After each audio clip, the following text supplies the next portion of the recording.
This episode is sponsored by Newcom, and as many of you know, I only bring sponsors onto this show whose products I truly swear by. Now, we are an overworked and underslept population, especially those of us that wear uniform for a living.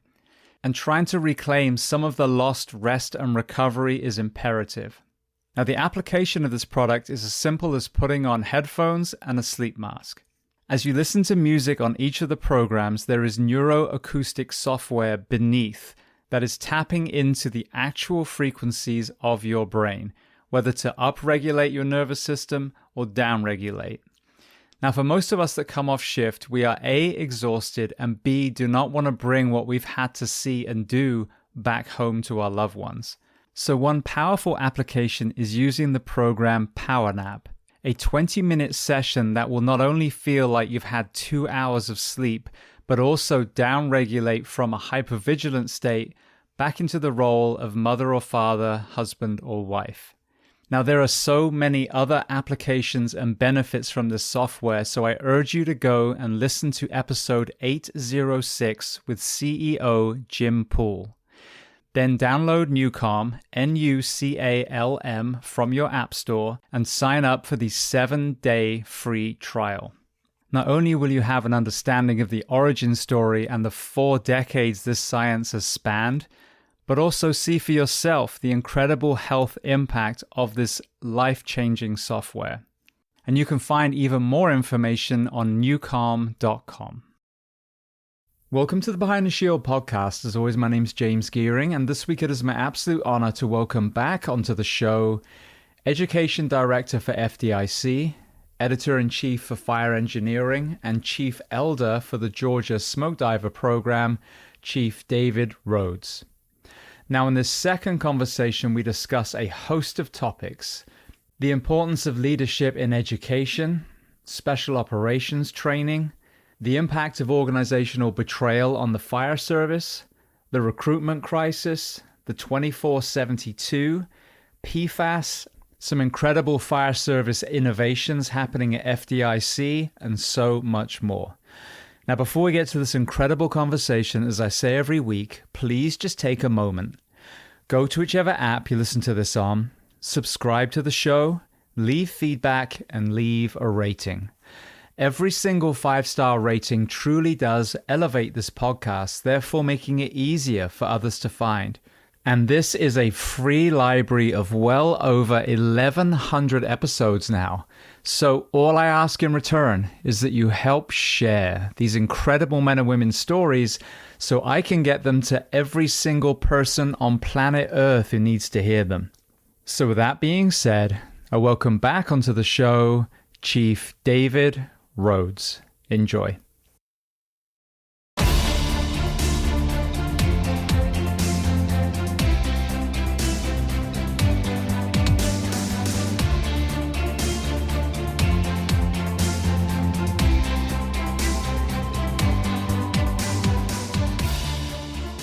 Well, David, I want to start by saying welcome back to the Behind the Shield podcast. The last time we spoke was beginning of 2019, episode 168. You were still Smoke Daddy and still working in Atlanta. So I know we've got a lot to discuss, but firstly, I just want to welcome you back.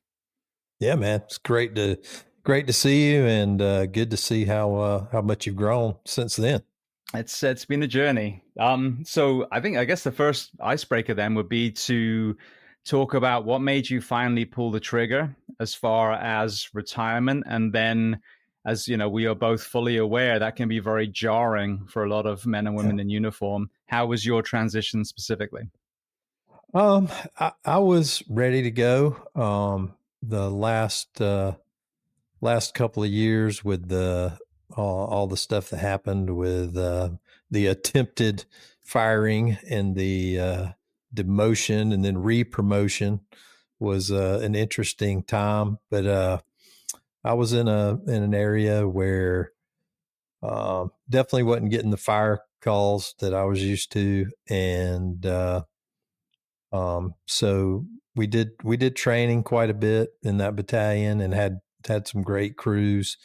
But I was really fastly approaching 30 years there, which was 36 years total in the fire service. And I had kind of been contemplating it, and gosh, we had that big civil unrest in 2020, and I think I had 6 back-to-back decent structure fires, and all kinds of crazy stuff happened that night.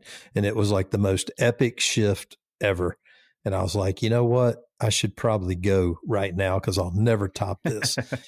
And I didn't. I stuck around another 6 or 8 months or so, and I did end up going about 6 months early from my birthday, but it didn't really have any effect on my benefits very much. And I did. It was just time to go. And a year after that, Bobby Halton hired me full time to be his heir apparent and sort of CEO for FDIC and FireEngineering, take a little bit of load off of him. And so I was still in the game. I was still doing my consulting and training and doing promotional exams. So I wasn't really out of the fire service completely. I just wasn't going in working shift work. So it was a little different from me probably than most people because I was still so close to the business. So I really enjoyed that first year off. I was really getting big into golf and my schedule. I could set my own schedule, and I was probably playing twice a week. And then when Bobby hired me, all that went to a stop, and I was right back into the grind. So when you say 2020, that was the ripple effect of the George Floyd incident? I don't even remember. I think so.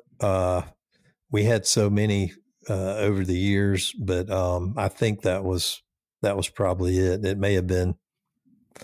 We had some stuff go on too. We had the shooting at Wendy's, where the guy got in a scuffle with a police officer, stole his taser, fired it at him, and the guy returned real fire and killed him. And that was a big part too. So I can't remember if it was that specifically or if it was left over from Floyd.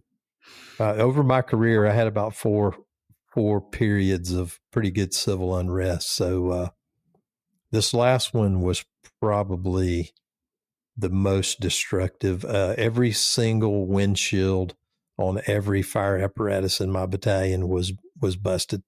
And one of the mutual aid companies that responded, the very first call we went on, they turned the corner and they just got destroyed with bricks and rocks. And their battalion chief made them retreat back to their home territory and wouldn't let them come back. And we just kept on rolling. Tear gas everywhere. And like I said, it's, you don't want to see that happen in your city, but from an incident response perspective, it was definitely epic. When you reflect back now, you've obviously got leadership roles in so many different areas, and you've worked in a very diverse city in the US for numerous decades now. What is the underlying issue that is causing this uprising in communities that otherwise, if I go out my front door now, that we've got all colors and creeds where I work and where I live, so I would argue that is the norm in the US. So What are you seeing as far as the gas that's being thrown on the fire that's causing these extreme events? I think the majority of what happens is coordinated. It's coordinated on a big scale. We saw trucks dropping off pallets of bricks on the corner. It's being funded somewhere. And I think what happens is just they're experts at human nature, and they know if they can insert 100, 200 people in and break a few windows, then the local people who show up to join the fun are going to jump right in and join the party. But I mean, we saw it. You could tell the professionals, the way they were dressed, the actions that they took, and you would see them, smash a retail store window with a skateboard and jump in, and then 100 people would follow them, and then you'd see them sneak right back out, in a few seconds. So it's a sad deal, but I think I think that there's legitimate protests where people they go and file a permit to hold a protest, and they're very peaceful, and they hold their signs and say their positions. And I mean, that's the American way. But some of these were definitely fueled by some massive national organization. I'm convinced of that for sure. You could see it. Absolutely. What about the kind of stories from those events, and as far as whether it was the structural operational side, or even stories of compassion or heroism that you witnessed? Yeah. Well, one incident that was, I think it was our last incident of the night, was a fire at a Target retail store, big Target store. And there were people coming out of the store as we were going in. And it was such a professional job. There were rented trucks backed up to the loading docks. And the whole TV section was wiped out, and the phone section, and again, back to the coordination. That, like, you can't go rent a truck in 3 or 4 hours and plan that out and make it happen. But it was very, very, very structured, and the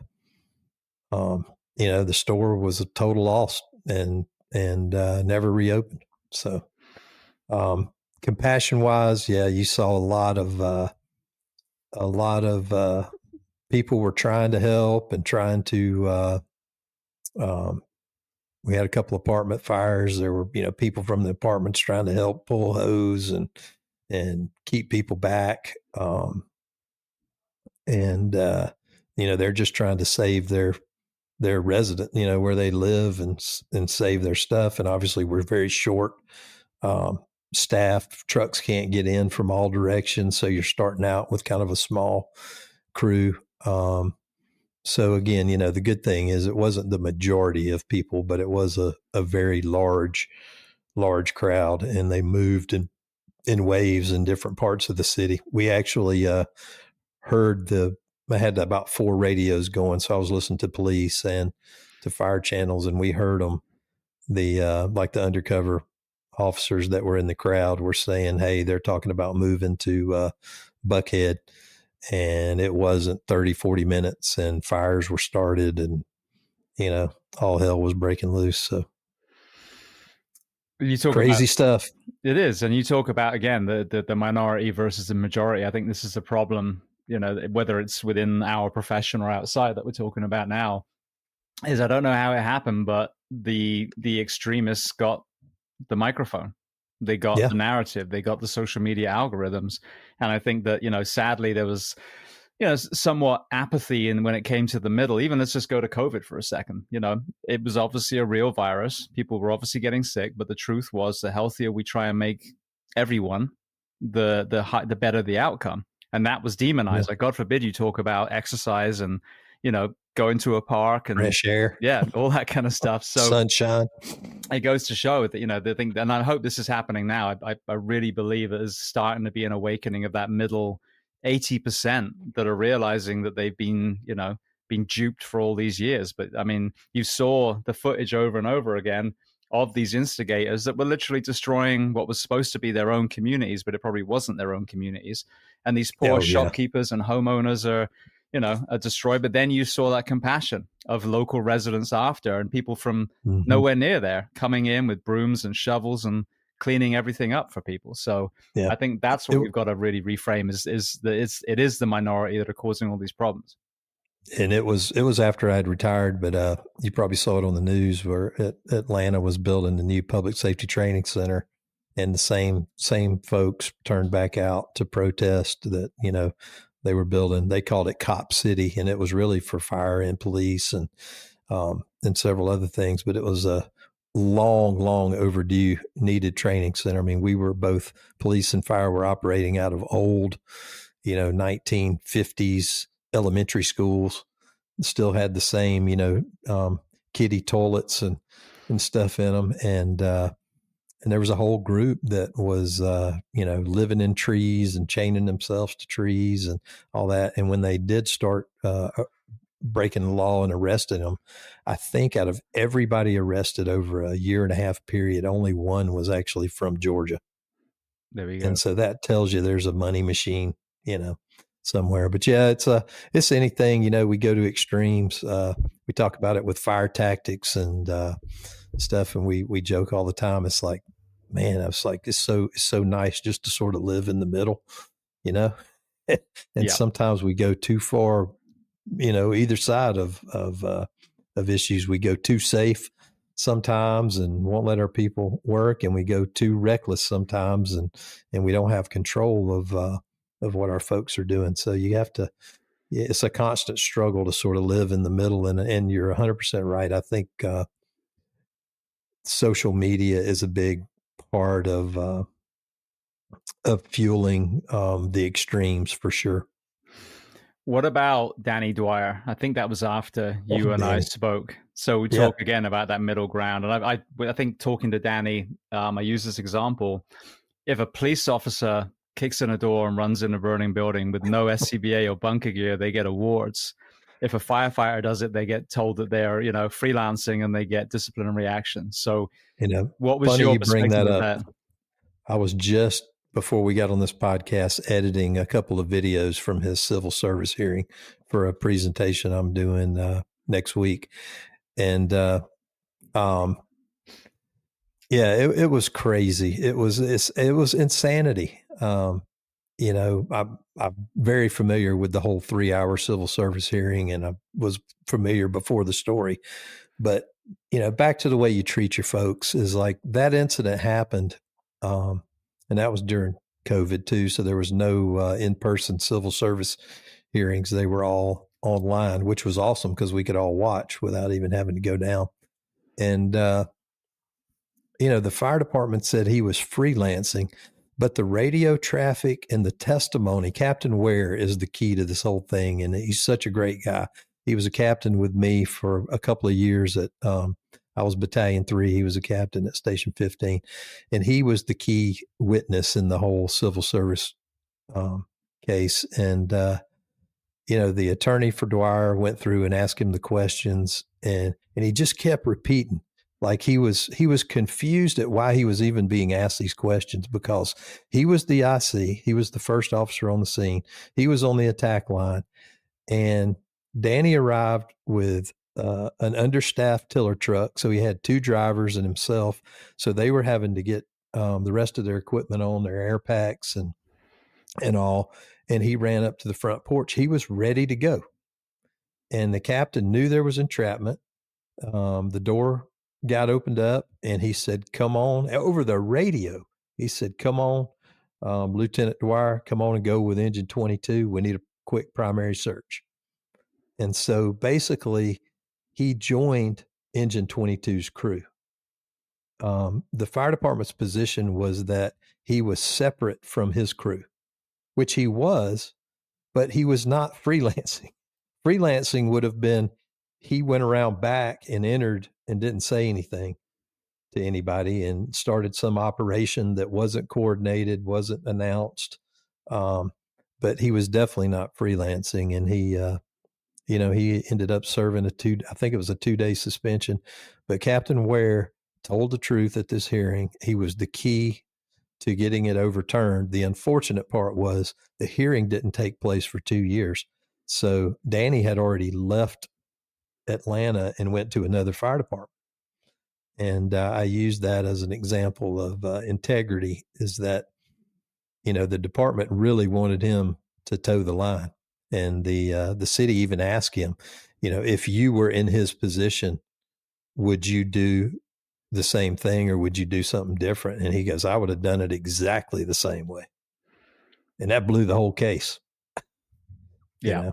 So yeah, it was a bad thing, but that one got a lot of publicity. Again, that was, got blew up on social media, but unfortunately, I travel, and those stories are rampant all over the country. And it may not have been a rescue, but it was something just as um, bad as far as what the department did to somebody to you messed up a career. You messed up the morale of a crew, a department, and it just does not make sense. And it's like, where is the return to common sense? When I worked at Orange County, we used to joke, if I get killed in a fire or anything happens to me, just throw a traffic vest on my corpse so I don't get written up posthumously, because they're more concerned about that than they were anything you actually did. Yeah. And you think about accountability. I had this conversation with an old veteran of the fire service, and we were talking about seatbelt usage. And there was a recent incident where a firefighter was killed in an accident, and it came out that he wasn't wearing a seatbelt, and it looks like there might even be some alcohol related stuff to it, but you don't really hear too much about that after the fact, and there's a behavior that you could really correct. That, most everybody has a policy to wear a seatbelt, but if you don't wear it and something happens, then, you still get the same royal treatment. It's a line of duty death. And I guess the departments are afraid to say anything because they're afraid it'll affect their benefits or something. But there's selective accountability on things. And that's what guys hate, is the inconsistency, Well, talk about it all the time. If you're working for a guy that's just a complete ass, at least he's an ass every day, But don't be nice to me one day and try to gain my trust, and then turn on me the next day after you get it. That's what causes us to have issues. It's not the cause so much as it's the just daily inconsistency and weak and selective leadership. It's amazing listening to so many of these conversations. And, a lot of times what happened to us before we put the uniform is a big part of, whether people struggle more or not. But then another big, elephant in the room is organizational stress, organizational betrayal. And if you think about it tribally, you enter this group, you got their badge on your chest and their patch on your shoulder, and you literally would die for these men and women, God forbid it comes to that.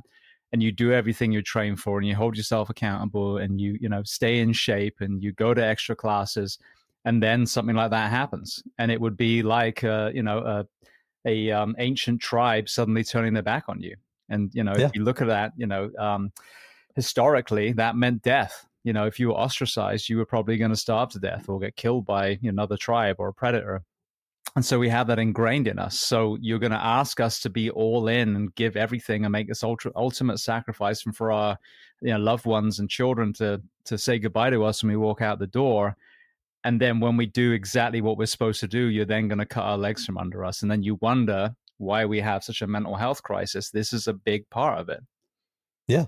Yeah. And for a lot of people, like you said, they come in with issues. It's not necessarily that the fire department causes all the issues, but the fire department's social structure could be the healing part of their issues, their coping mechanism, their support network. And, you got, some people say 3, some say more than that, but like if you got 3 legs of the stool that keep you balanced, and, your work is one of those. And if you don't have that piece to rely on, and you're already weak in the family side or the financial side or whatever, then that could be the straw that breaks the camel's back. When we're talking about that betrayal, somebody asked me to describe it one time, and I'm like, it's so hard to describe, but there's a scene in the movie Braveheart, which is an older movie, but it's a great movie. It's Mel Gibson, and he's fighting for Scotland against the English, and he has pledged loyalty to the King of Scotland, and he's fighting. And I mean, it's just a gruesome, brutal, hand-to-hand combat battle with swords and shields. And he gets in a one-on-one fight with this guy, and he knocks the guy's armored helmet off, and he realizes it's the King of Scotland who has totally betrayed him and is fighting with the English to wipe him out because of some backdoor deal. And it destroys him. He collapses, and obviously he gets captured and eventually, tortured to death. But that scene, if you watch that scene and the facial expressions and with the music and the tone that they set for that moment, that is what you feel like with organizational betrayal. I mean, it's a perfect representation. Absolutely. Well, you have a near 4-decade, perspective on the fire service now. What was it like when you were a probie? Were we seeing these same kind of issues? And if not, what has changed over the last, 40 years that we found ourselves where this seems to be, as you said, the same kind of theme, no matter where you are in the country or even the world these days when it comes to our profession? Yeah, I'm sure there was always internal politics and unfairness and, the quote, good old boy system in a lot of places. But I think your first 5 to 7 years, I don't think you notice it as much because you're just so excited to be doing what you're doing. And so you don't notice it, and it doesn't really matter as much to you because as long as you can fight fire and go on those calls, it's not a big deal. As you get up, 5, 7 years, then it's sort of time for you to be promoted. So you may enter your first process, and in some departments it's just appointments. Even for lower rank jobs, it's just whoever they want to occupy the spot. So you start to notice it a little bit there. Still not destroying your morale or anything because it's not that big a deal. But then I think you just it's like sort of like a slow building disease that I joke about you having a filter on your liver. Your liver filters your blood and toxins and everything. And I always joke that in public safety, there's another little filter off, and it's your BS filter.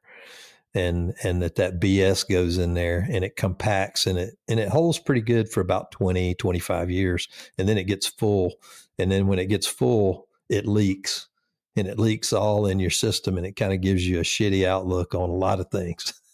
It goes straight to your optical nerve, and you start noticing everything. And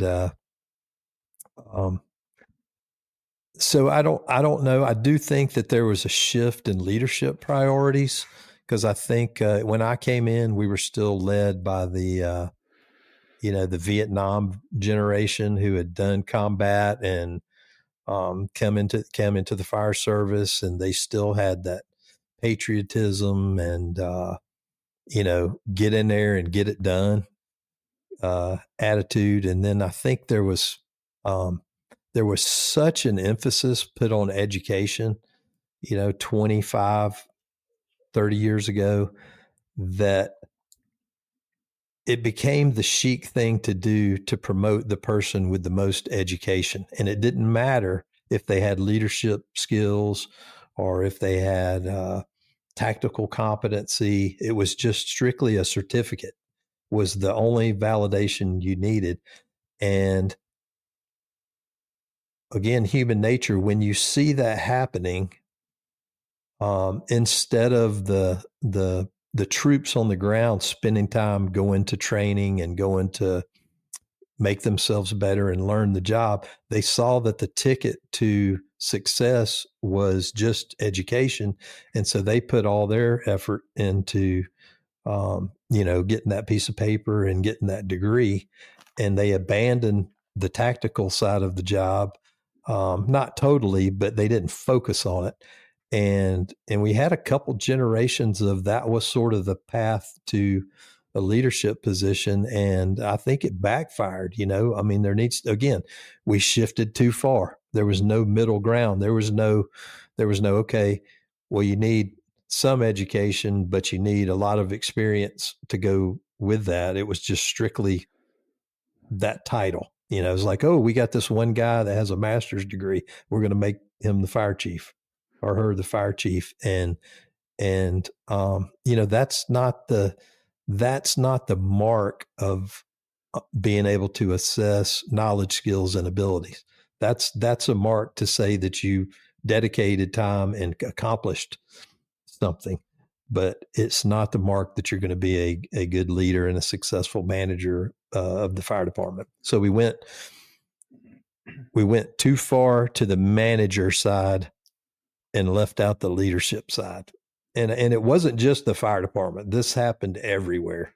So it was a societal issue. But to me, that's my theory over 40 years looking at it, was that made a huge difference in the camaraderie, the esprit de corps, the emphasis on, fire tactics. Everything became risk averse. It was like we were so scared of somebody getting hurt and a piece of equipment getting broke that we couldn't win. We were not allowed to win, and we were not allowed to make the rescue.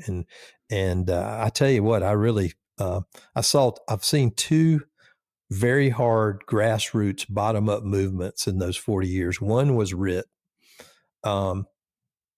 I give Mike Lombardo credit for RIT, is that Buffalo was having a ton of line of duty deaths. Their staffing had been compromised and they were still sticking to the same tactics, which is typical. And he started, putting extra people in staging, and they called them fast teams at first, and that took hold, but that was a bottom up movement. And then classes were developed and people started training on their own. And at one time it was like, that was a specialty class at FDIC, was, saving our own. And now, like, that's in recruit schools, like standard curriculum. It's in basic firefighter curriculum.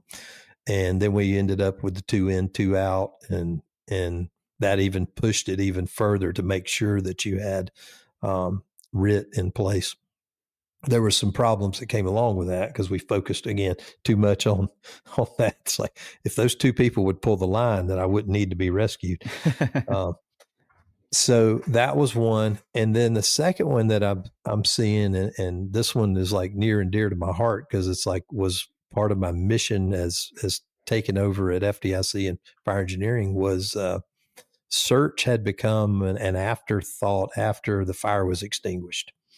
And part of that was from the risk averse movement of 20 plus years ago. And now with things like the Firefighter Rescue Survey, is like, there are like guys on their own collecting data, building this out of their own pocket.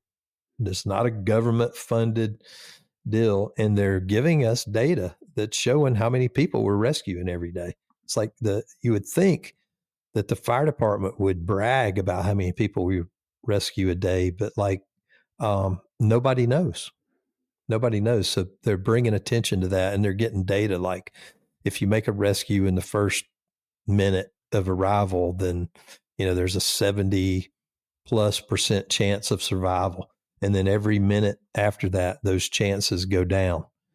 And it's showing, hey, just like a school shooting, they're teaching the police, like, go in, first guy, go in, even if all you have is a handgun, like, go in and disrupt the shooter. Let's roll. I used the example on search as like, and it ties back into Danny's story.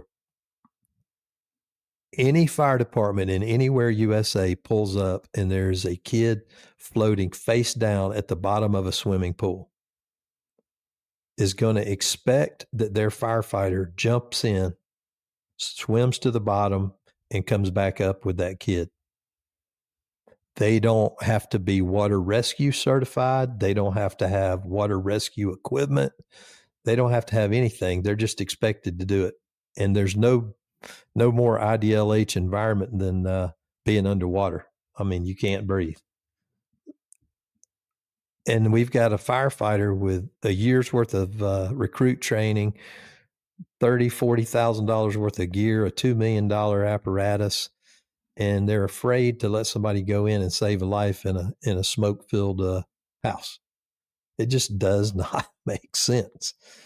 And so I'm very proud that is back in the forefront, and there's more people talking about search and how important, and us getting back to the mission that we're there to save lives.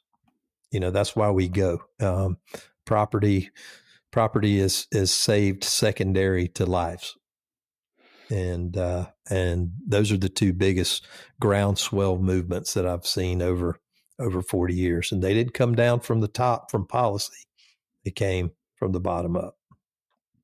What was interesting working for 4 departments, East Coast and West Coast, excuse me, was I started off trained in Florida, so again, good engine operations training, very poor truck company operations training, good EMS training. And then I go get hired in Anaheim, California. And then they're, sticking ladders, and we're doing all kinds of roof ops and building construction. And I'm scrambling to try and keep up with these guys that were trained in California. And, so then I get to see this great combination between vertical ventilation and, aggressive interior operations. And then I come back to Florida after I have a little boy. And this is Orange County again. And I was told, we don't put anyone on the roof here because we have lightweight construction. And I'm like, well, the whole building is lightweight construction where I just came from. And you're telling me that you won't put anyone on a roof, but you'll put a bunch of people under a roof. And that was kind of the time in my career. So we're talking about 5 years on, where I started seeing that there were just fallacies that we were taught at the academy level. Like the way that we were taught how to throw a ladder in the Florida Fire Academies, you lay it flat and then you walk it up and you stand to the side and, oh no, you've got to turn it around this way. You can't climb it the other way, and all these things. And then you go out west and they just stick it up, tie it off and get up there, and then it made a lot more sense. And then again, you watch a vertical ventilation on a building that requires it, and then you get the hell off the roof. And then you're in interior one day and you see all the smoke and heat disappear. And you're like, oh, wow, I can walk over, put the fire out, and if there is someone there, we can stand up and drag them out. You look at vehicle fires and we were putting water on them, and you realize, oh, wait a second, the car is all Class B. So why are we chasing it with an entire tank of water when, we laugh at the big tarp that the Europeans have tried, but I mean, ultimately that's it. You just smother it and walk away. So what I realized is that there is also a huge lack of communication. And I started seeing how siloed the American Fire Service was. And you have city and county. Oh, they don't like each other. Like, oh, wait a second. There's 2 groups of grown-ups that are doing the same job and they, air quotes, don't play well together. Again, going back to mismanagement. How the hell did that happen? So you now are obviously in this national position with FDIC. How do we tear down the walls of the silos and allow the best ideas to rise to the top and start debunking some of these myths that some of these fire departments still believe to this day? Yeah, hear it all the time. Egos eat brain cells. And I do see a lot more regional and state cooperation than there was when I first got in the fire service. There's a lot more standard training. Fires are still local. There's still local building construction issues. Like for instance, the West Coast had tons of wood commercial roofs, flat wood commercial roofs, and they were big on chainsaws. And West Coast was more on rotary saws and stuff. And all of that is fine because you need the right tactic for the construction you have. FDNY doesn't do a whole lot of residential roof ventilation. They do commercial roof ventilation. But, if you just look at that on the surface, you're like, well, why not? Well, then you look and you're like, well, it's a northern state. The roofs are built to repel snow. So they're 12-12 roof pitches. And it's a little more difficult on a 12-12 than it is on a very low angle roof that we would have here in the South, or you would have in like the Southwest. So tactics still need to be local. The key is not hitting the easy button and just putting out blanket policies like we don't get on the roof. Teach the people fire behavior, building construction, fire dynamics, and allow them to use the appropriate tactic for the situation that they encounter on that fire. You could have two structures that are identical except for the roof pitch, and that may be the deciding factor in whether you're cutting or not. But let them make those decisions on the scene. And I think again, the Chesty Puller was the most decorated Marine Corps Marine in history. All right. And when he retired, he was asked, what do you think is happening to the Marine Corps? I want to say he was in some ungodly amount of years, like 50 years or something. He's like, what do you see? What are your fears for the Marine Corps? And he said, I fear we are becoming overeducated and underexperienced.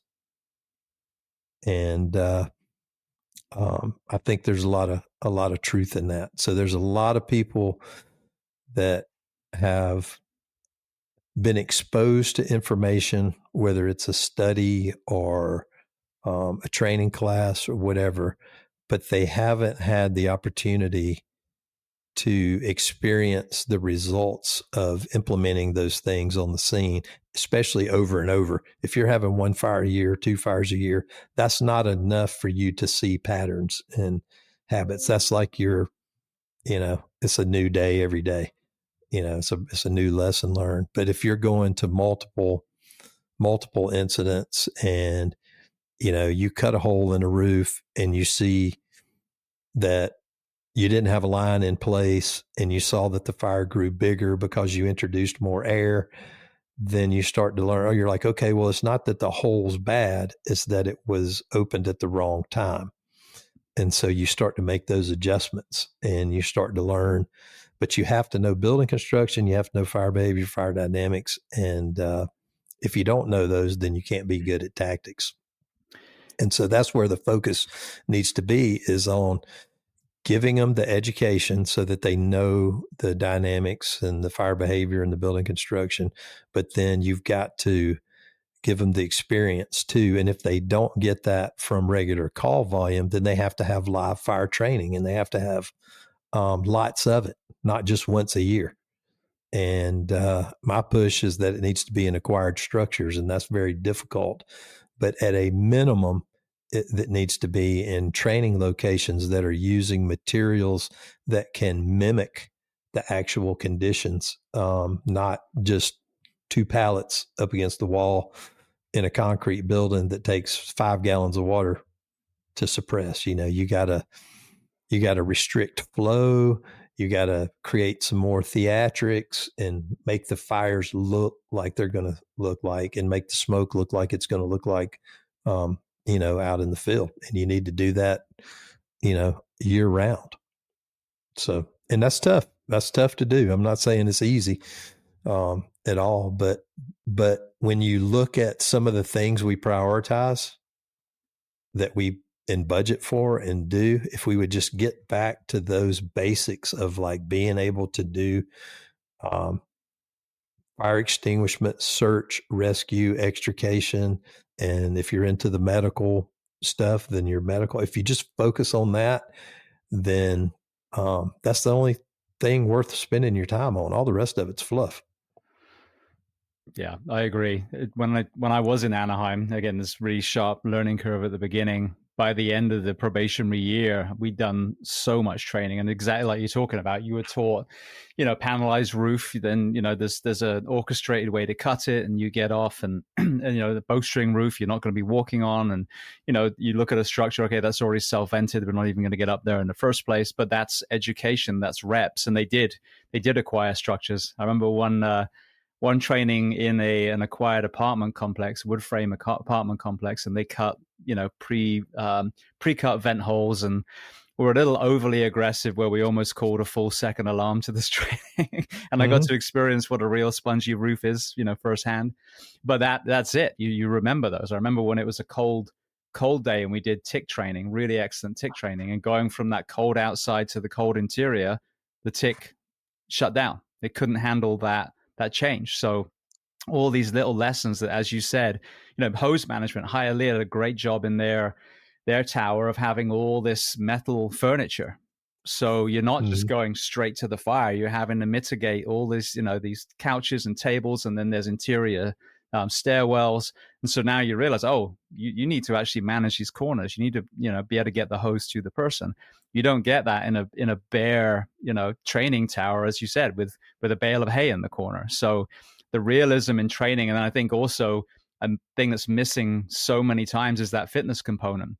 What is the exertion before you begin this operation? Everything's set up, you're taking it in turns. So what have you done to replicate climbing 10 stories or dragging, 5-inch to a hydrant first before you make entry? Because that's a big part. You don't begin a fire fresh and calm. Right. Yep. Still a lot to do, and some places are doing well with it. But there's just a lot of distractions and a lot of required stuff that's really not relevant to being able to accomplish the core mission of the job. And it's said about every 20 or 30 years, return to the basics. Return to the basics. And what you find too is, kind of back to the mental health angle, is that the more active you are, the more a lot of other problems go away. If you're spending time doing things that really don't matter, that's when everybody's really complaining. Or if you're not doing anything at all, I always say, like, the slower companies are always late on all their hydrants and building inspections and everything. And the companies that are running 15, 20, 30 calls a day always have everything in on time. It's like, you got to get that movement. You got to create that momentum and keep people engaged. If not, you just sort of die on the vine, I never saw shift wars at busy stations. Not many. Every now and then you have a little personality conflict between a couple people, but they'll go out and duke it out, and then it's over. Yeah. When I went and did my exercise physiology degree, when I came out the other end, and it actually spanned two universities, the University of North London and then UF here in Florida. And really what it really prepared me to do was to be in a lab in a university as a sports scientist. It didn't give me the skills to really then go out and coach. There was one semester in UF that did a great job. It prepared you for a thing called the CSCS. But apart from that, everything else was super academic. What's interesting is now, if the Washington Post, I think it was, did an article recently how Gen Z are leaning into the trades, because for the same reason that when they Google what's it like to be a firefighter, and all the beautiful stuff that we're discussing now comes up, but so does divorce, alcoholism, cancer, testosterone depletion, et cetera, mandatory overtime. And so when they're Googling university, they're like, well, like my degree was tens of thousands of dollars for a piece of paper that doesn't guarantee you a job. And they're going, well, that doesn't sound very good. This is what I'm seeing, when it comes to what you were talking about a minute ago, with this need for education for leadership in the fire service. Is you're going to school, you're studying these myopic slices of, academia, and then you're going out into the real world and having to manage people and scenes. And I don't think those two line up at all. No, they definitely can complement each other, because I always say it's the education will give you the why, and the training will give you the how. And then the experience of actually putting it together is that magical piece that creates the actual result. And the thing is too, is education is easier than it ever has been because I forget the stats, but like, you used to have to go to the library to get a book. You had to enroll in college to get certain types of classes and knowledge. Now, I mean, there is nothing other than the schedule and all, but there's nothing you don't have access to anymore. If you want to learn something and you're self motivated, I mean, that information's out there. And not only is it out there in the written word, there's videos of how to. You can have some of the experts in the world on a certain subject, that do YouTube shorts and tell you, this is this. There's leadership coaches. If you want to learn how to praise art, I mean, you can learn all that stuff on your own now, way more than you ever could. And what do they say? Something like a 5 to 6 year old kid is exposed to more information than a 70-year-old 50 years ago. And so it's out there, and it's changing the dynamics and importance and of having to spend that money and go that formal route of education. So it's like there's still the societal issue that it's like if you go out and learn all that on your own, then the society wants to say, well, that doesn't count. And that's why I'm such a proponent of knowledge, skills, and ability tests for promotions. It's like, what do you actually have to do to be a lieutenant in a fire department? Like what decisions do you have to make, and what situations do you face? And do you have the skills to do that? Because there's no certification or degree that tells you that you're going to be good at it. The way to assess it is to actually have an assessment that makes you do it, makes you command a fire, makes you deal with a personnel problem, makes you teach a training class, makes you do a presentation on short notice. That gets into your knowledge, skills, and ability to function. There's no written test that'll do it, and there's no interview that will produce that. And it's expensive to do processes like that, but they're out there and they're very successful.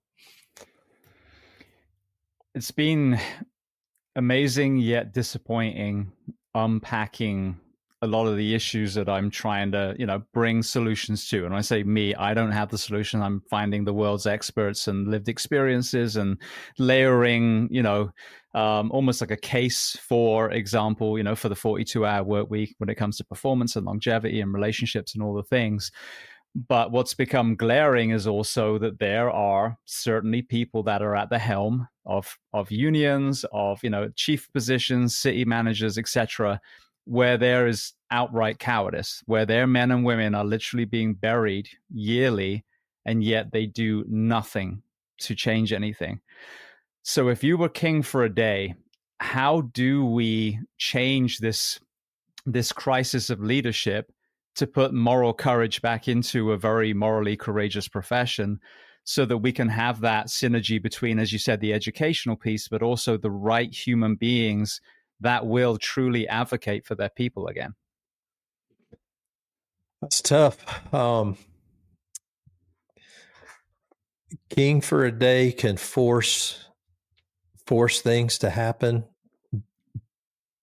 but that doesn't mean they're going to last. And that's a pretty deep way to look at it. But if you were king for a day, then you would put in place the leaders that had that mentality, that background, that knowledge, and they would make good decisions to make those changes that are necessary. That's utopia, obviously. And I had this discussion on another podcast with a lady who had lost her son to who died by suicide. He was a police officer, and she was on a mission to make sure it doesn't happen to anybody else. And she had that same type of questions, like, what do we do? And nothing happens on our timeline. I learned that a long time ago. We want it to be solved today. And there's no magic wand. There's no, silver bullet to make all the issues go away. And I said, what you do is you keep doing what you're doing, is you play the long game and you educate the people that will listen. And you hope that those people promote and move up in their organizations. And you have to look at these changes as like 30-year changes. We want it to happen today. We want it to happen right now, but it's impossible to turn a battleship around at the same rate that you can turn a speedboat around, and the problem's massive. And so, it's one department at a time, and it's one department, implementing, mental health policies and, schedule changes, one state at a time, implementing, benefits for, presumptive cancer or reproductive health issues for female firefighters, but there's no light switch that's going to fix it all at one time. And so the frustrating part is, if you're on the beginning end of that push, is that progress doesn't seem too fast. But I always compare it to, and I heard this years ago. Are you familiar with the English ivy plant? I am. I have one in my bathroom. It's really good at taking up the poo, apparently. All right. So English ivy is a beautiful, beautiful ground cover. When I bought my first house, I was like, oh, I want this ivy. I'd seen it in these other landscapes. I want this ivy going across the ground. Yeah, you got to keep it out of the trees and all that, but it's just beautiful on the ground. So I planted it and nothing happened. These plants didn't do anything. They're just there. And so I was talking to an old timer, and he's like, yeah, the saying with the ivy is the first couple years it sleeps. And then for a couple years it creeps. And then the next thing you know, that shit is in your trees and taking over your house because it leaps. And that's the same with change. I don't know who Brunacini probably got it from, but his famous quote was, firefighters hate two things: change and the way things are. And it's so true. In 1985, when I started at the Conyers Fire Department, guess what shift we worked? 24/72. Oh, really? Yes. I'm all ears. Yes. 24/72. We worked it, and the county department worked it, and we fought to go to 24/48. You know why? Money. We all got raises because we worked more hours. And the old government trick, you're an hourly employee, but you're a salary employee at the same time. Yep. And that way, you get around some laws. But yeah, we were working that schedule, 42-hour work week in 1985, 86. And we changed in 88. And then we consolidated with the county in 90 and went back to the 24/72. And as a young 5-year firefighter, I hated it because I wanted to be on duty 24 hours a day, every day. As I got older, we joked about it all the time. Me and a friend of mine, we'd be like, man, wouldn't 24/72 be so freaking nice now? I mean, it's 42 hours. Mm-hmm.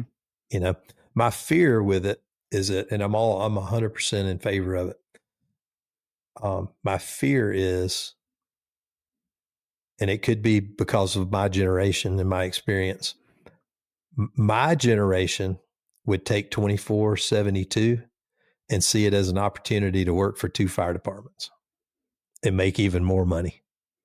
So now I can work 48/48, and I still got a couple of days off, and I can cut grass on the side of that.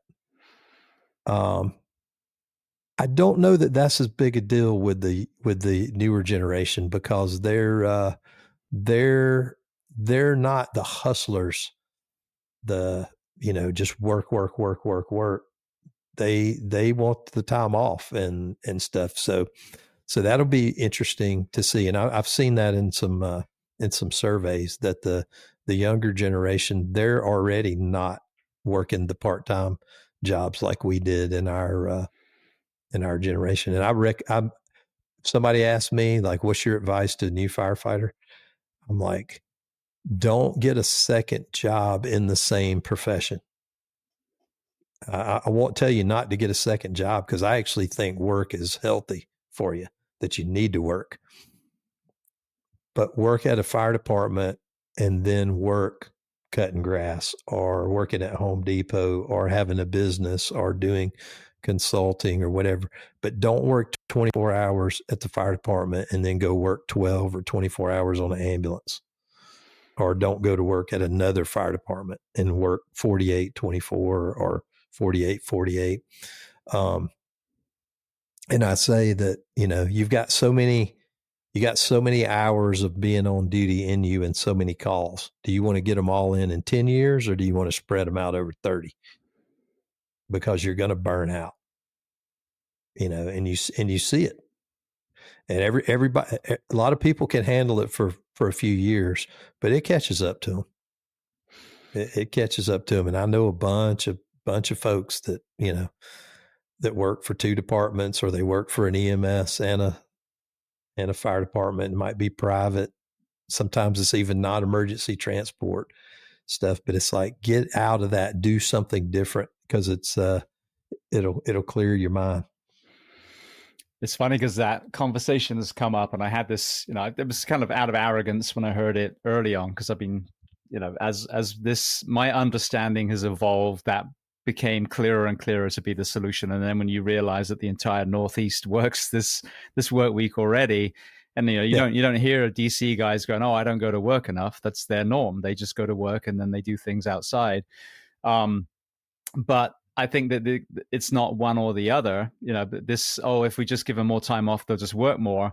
You hear that from people where there's woefully amount of overtime. It's poorly managed. It's poorly staffed. And therefore, yes, the overtime is mandatory usually. And I was part of that. Even in Anaheim, until we hired the class behind me, we were just getting murdered. And then Orange County, nonstop. And, the last place I worked is when it finally tapered off a bit. But I agree with you 100%. And if you look at it from the performance point of view, the guys listening that are all out, with their fitness, with their, taking classes and search training and all the other things, it would be like saying, well, I'm going to play for, the Rams and the Giants. And when I'm not, training for the Rams, I'm going to go play for the Giants, and vice versa. You would never do that as an athlete. You're all in on that one team. And then what's in between is your rest and recovery and training. And, obviously the other things are important, time with the family and, taking care of your home. But I agree with you 1,000%. I think it just should be as simple as having it in writing when you're hired by a department. There's no problem with you working on your days off, as long as you are not working overnight, continuously. So don't work in the ER. Don't take a private ambulance job. Don't go work for another fire department. But be an entrepreneur, create a second business. What happens if there's some catastrophe and you get laid off as a firefighter, or you get hurt and your identity has been shifted now? Now you have this landscaping business, this personal training, this whatever you're doing on the side. And now it's an absolute complement to the fire service. And that way, if you want extra money, or in some cases need extra money because of the pay that you get, you're solving that issue without killing yourself in the process. So I think you always hear one or the other, and the answer is yes to both, in the middle. Yeah, don't work overnight on your second job, but at the same time, be an entrepreneur, forge that second passion, because as you alluded to, that's another tribe, another identity, and that will become an asset to you as a firefighter. Right. And it can be fire service or EMS service related. Like you can be an instructor. You could teach at the academy during the day. Yeah. You can do conferences, teach at conferences, things like that. Nothing wrong with that. That keeps you in the business of what you know. But there's just too many people going for that shift work, and the shift work is so tough on you. Just one agency. If you're doing two or multiple agencies, it's insane. What are your perspectives on the dwindling recruitment that we're seeing? I came on not long after 9/11, so obviously there was a big, uptick again.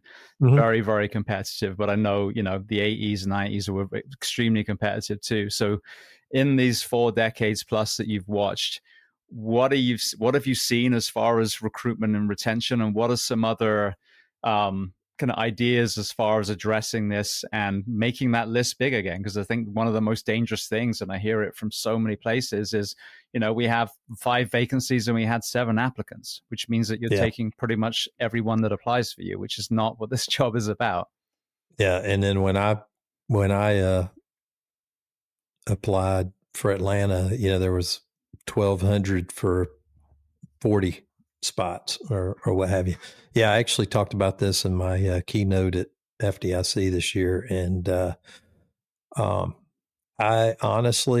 think there's a couple things going on. One is, and you touched on it earlier, is there's so much of this is killing us, that's killing us, you're going to get cancer, everybody's going to die. There's so much of that out there that turns people off.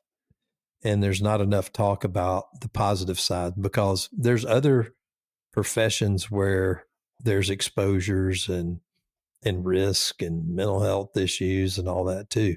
But we're focused on ourselves. I honestly think, though, that the biggest issue is it all boils down to leadership, and it usually always does, is that your biggest recruiting arm of your department is your existing employees.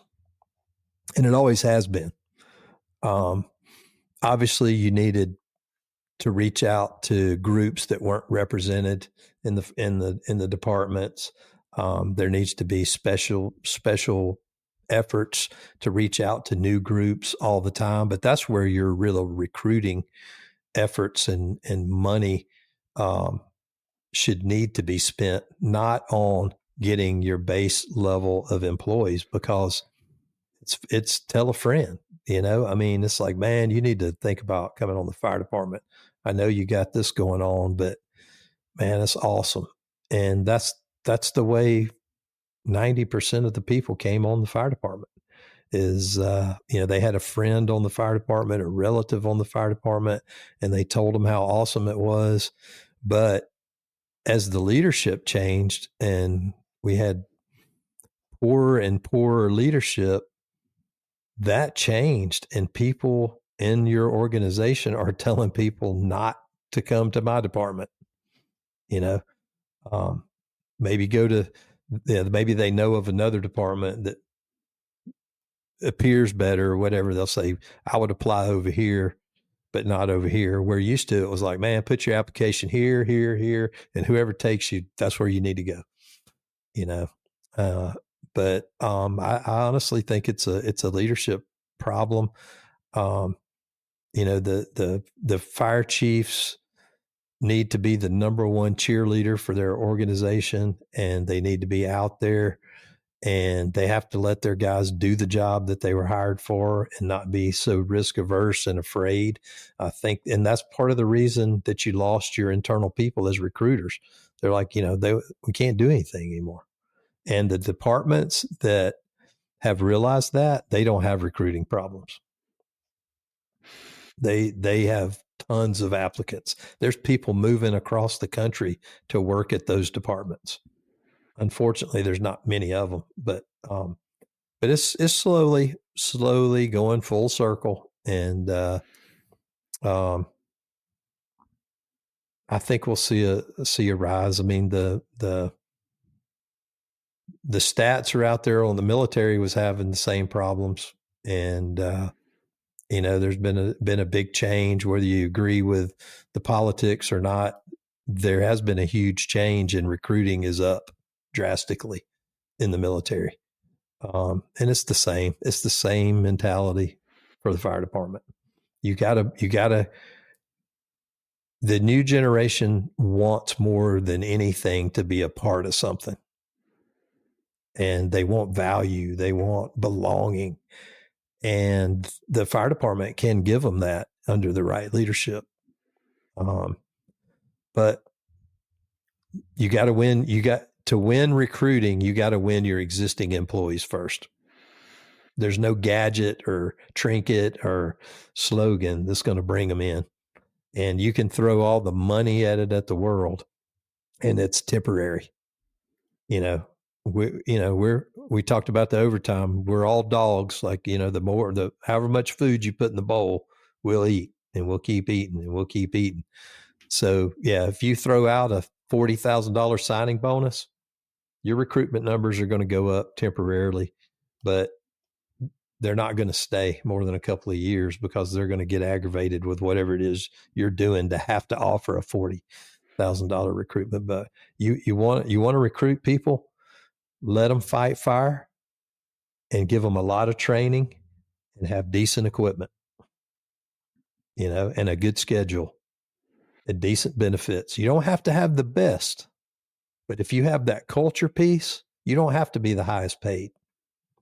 If you have the culture piece down, and there's a clear path to advancement, there's sense of, I'm going to take care of you if something happens. I got your back. If that's there, you won't have a problem keeping people. That kind of multi-generational commitment to the fire service or the military here, the same thing. I hear this over and over again, that used to be our greatest recruitment tool, as you said, whether it was our own family or our friend group. And you're hearing that diminishing now, and circling around to what you're saying as far as the doom and gloom message from our department. I couldn't agree more, and this is why I fight tooth and nail to bring solutions. It's like that. We don't have to just accept these stats. Like, these are preventable. We don't need to be known to be on our third marriage and an alcohol problem after 10 years. That's not right. That's not normal. You wouldn't join a grocery store if that was their recruiting tool. But what was interesting, I had a few firefighter spouses together on a while ago, and one of them was talking about one of their sons was all in on the fire service. He had, the outfit, he had, would play with the hose in the back. And then fast forward a few years, now he's a teenager, and they happen to say, so are you looking to go in the fire service? And he was like, hell no. And they said, well, okay, well, why not? And he said, because dad's never home. He didn't say, I don't want to go into fires. He didn't say, I'm scared of cancer. He didn't say, I don't want to see guts and gore. He said, my dad is never here. And I think that's the distinction between, what we're alluding to with the 2472 that's happening here in Florida, is this, these young people are in tune, and they want to be all in on, on whatever profession they're in, but they value their time at home. They value their mental health. They value their relationships, and as should have we. But we went in blindly, beating our chest, because no one knew otherwise at that time. But I think when you separate the two things, and advocating for a healthy work week that allows a firefighter, EMT, or paramedic to operate at the highest possible level and own their fitness and have a reduced incidence of injury and high mental acuity, that's pushing the job to another level completely, and being even more proud and a higher performer. But sticking our head in the sand and allowing our people to be worked into the ground, that's never the job. That was never the job. As you said, that's poor mismanagement of staffing. That's nothing to do with being a firefighter, being a paramedic. But you want to create a burnt out firefighter, work them 56 hours a week and then tell them at 7 o'clock in the morning they can't go home to their children. Right. That's how that's how you fuck up the fire service. So I think this is what's beautiful about this discussion is when we fix the things that are broken, and I would argue the 42-hour work week is essential and ultimately, should become a national standard, we're going to attract a lot of incredible applicants. And I've heard this over and over again. The fit candidates that we have today are fitter than your generation, they're fitter than my generation, because, strength and conditioning and nutrition has advanced even more. So we've got some incredible people out there. And if we can just show them that we care enough that when we say they're supposed to go home, they go home, aside from an earthquake, a hurricane, a mass shooting, when we're all hands, I think we're going to see a complete reversal, because 10 years ago, it was still competitive. So when we have this conversation about recruitment, it's like, understand this is only 10 years that this has devolved down to where we are now. So we can turn it around, but we have to change the things that are broken. I think this is what's exciting. And that's, I think, then how you turn that culture around. And then you can have that simultaneous conversation about fitness standards and high levels of, intense training, because we've always talked about how do we stop us dying. If you talk to strength and conditioning coaches and nutritionists that work with special operations, they're talking about performance. So how can we get James Gearing to put 100 pounds of gear on his back, go 20 floors, and then have the aerobic capacity to do a primary search and then maybe pull someone all the way back down? So it's a very exciting conversation, this work week, but people have to own the fact that for the last 10 plus years, they've buried their head in the sand and they are responsible for this crisis. And so they have to find the courage to say, we were wrong. We were doing it the wrong way. The money is there downstream from all the mandatory overtime that we're bleeding. We have to put it front loaded, invest in our people. And I guarantee you'll see recruitment shoot back up again. Yep. I think schedule is going to be a huge part in the urban environments. Getting a handle on the medical calls is going to be a big thing. I just wrote about that recently, is that it's no longer the emergency medical service, it's the medical service. And all of the needless calls adds into that just burnout, where you're going into those multiple calls. And when I see some of these different shifts, what's the new one that everybody was going to like the last couple of years, like a 48, 96, 96 or what have you. And I'm like, how in the hell? And some people say they love it and all, but like, there's no way in the department I worked in that would work. Like it would, I guess, well, I say it wouldn't. It depends on what station you were at, but like it could not work at a busy station, because you're looking at, by the end of your shift, you being on 60 calls in 2 days.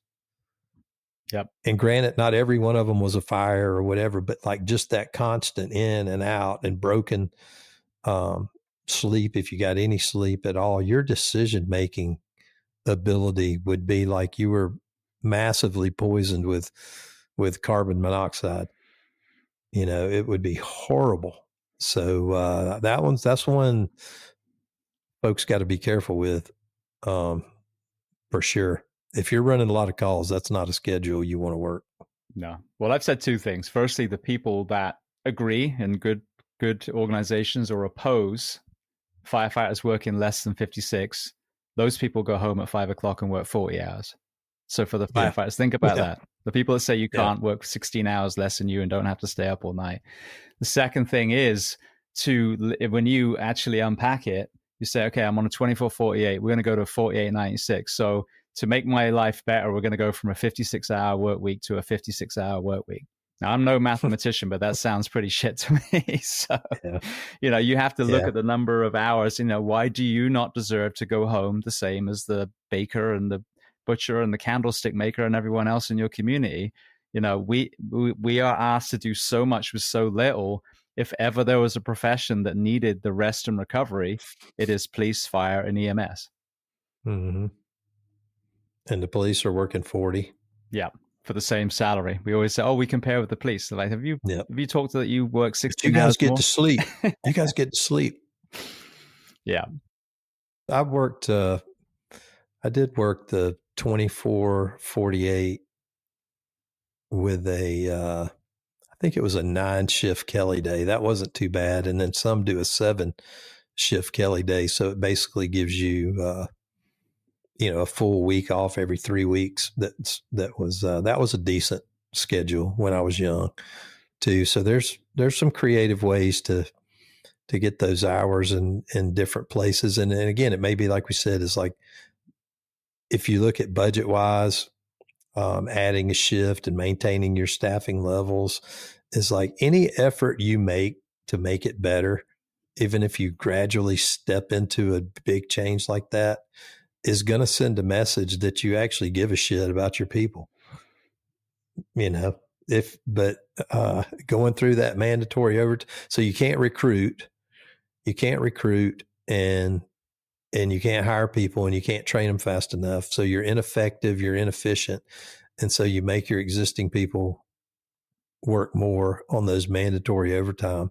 And there was 20% of the people that loved it because they were the same people that worked every day overtime anyway. But then there was 80% that absolutely hated it because you couldn't plan and schedule. No. Yeah, I would argue as well, a lot of the overtime horrors that we're aware of, especially, I mean, it's one thing if you're 21 years old, single, nothing to do. But I mean, if anyone who has a family, you've really got to ask yourself, why do I not want to go home? And I would argue that some, looking inside and some therapy would probably change your outlook on being at the fire station all the time. But it was a great little Facebook post or Instagram reel I saw this morning was what was the movie, Jodie Foster and Silence of the Lambs? Silence of the Lamb. What was his name? Hannibal Lecter. Hannibal Lecter. It says, coming back to the fire station and seeing that same dude that never turns an overtime day down. And it was like walking in, and it was that scene where they're just panning through the cell and you see him standing there. And I was like, it's so true. It's like you do. And as a battalion chief, having to hire overtime, it was like you'd go down your list. You knew who was going to say no, and you knew who was going to say yes. And the aides sometimes would get tripped up because they would just be like, to hell with this. Like, why am I going to call 20 numbers? And I know every one of them's going to turn it down. I know this guy's going to work, so I'm just going to call this guy. Mm-hmm. And so they call that guy. He comes to work. And then there was one guy in that 20 that decided he wanted to work overtime, and he's like filing a grievance because they didn't call me. You've turned it down 50 times, but they didn't call you that one week. So yeah, it was tough. Well, what's interesting, if you look at Plano, Texas, who just became the first department in Texas to go to 24/72, the way they're doing it is they are using like a ladder system. So the first year they're going to create a 6-week Kelly, second year a 3-week Kelly, third year 24/72 with debit days, fourth year fully staffed.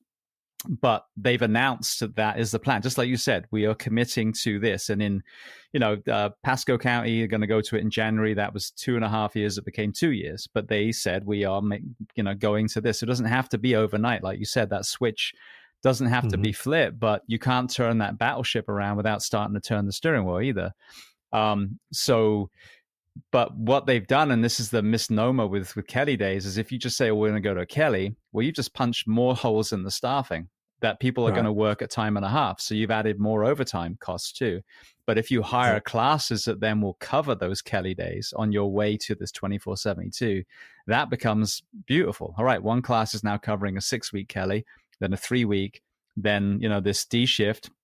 And then, people are kind of still working a few debit days, and then year 4, they're fully staffed. So the Kelly can be used if it's a rung on the ladder to this. But if you're not saying the end goal will be a 24/72, you're not going to have those people testing with you, because a Kelly on its own really makes nothing better. They end up working their own Kelly day and they get paid time and a half for it. So it costs more money. No one gets any extra time off. Yep. I've done that too. So did I in Reedy Creek. Well, an interesting. New York, I think New York has a 12-hour or 10/14 or whatever, but they always pair up with somebody and it ends up being a 24/72. Isn't that right? Yeah. And this is what's crazy. Boston which I believe is where our IAFF leadership are from. They work a 42-hour work week, 24/72. DC does. But where is the conversation of, well, we need to advocate for the rest of the profession? They do the same exact job as us. Why are they not working what we work? So that's a voice I wish I'd heard, but I don't hear it yet, sadly. It's coming. Like I said, once there's a couple that are getting the publicity and word gets out, it'll happen. It'll do the Ivy trick. I'm telling you. All right. Well, another interesting thing that came out of this whole conversation, which would be great to get your perspective on, as Gainesville went to the 24/72, where the challenge is, and it's not an issue at all, it's just going to take a bit longer because we're undoing, as we mentioned, 10, 20 years worth of damage, is you can see a lot of these departments are young. 50% have got 5 years or less because of the lack of retention in a lot of areas. So the promotional, you don't want to push a guy through with a year and a half on to a lieutenant spot, for example. So they were actually considering laterals, and the conversation then came up about reciprocity. We, as you mentioned, there are idiosyncrasies for each state, each area. I'm in the mountains, I'm by the ocean, it's cold here, it's hot here, whatever. But ultimately, it's still a hose is a hose, a ladder is a ladder. What is your perspective on national reciprocity? Of course, you can do a department-specific orientation. You can still have a probation so that if it's still a bad employee, it's still a bad employee. But removing the barriers so that firefighters from all over the country can work in different states. I'm 100% for it because I think that forces the mayors and the commissioners to go after the absolute best leaders to run their departments if they want to keep their people. I had a pension, I had a defined benefit pension that kept me in check. It was good enough for me to put up with a lot of stuff. And I was like, I'm not giving up this because I know what the payout is going to be in the end. Had it not been for that, which guys don't have anymore, there are several places that I would have looked at, going to if I didn't have to start all over at, 20 years in the service. So yeah, I think it's good. We always thought it was stupid that you had to start all over. You can go chief to chief, they'll hire, and you can have the title chief in a 5-person department and get hired as a chief in a 200-person department, but you can't go from a firefighter in a 5,000 member department and be a firefighter in a 5-member department. That was crazy. And I know there were some efforts, with the standards and the pro boards and all that for making certifications like that. But again, it's egos. I know that there's actually a push for national certification right now with a group that I've talked to, and I think it may be a good time to strike with that because of the recruiting issue.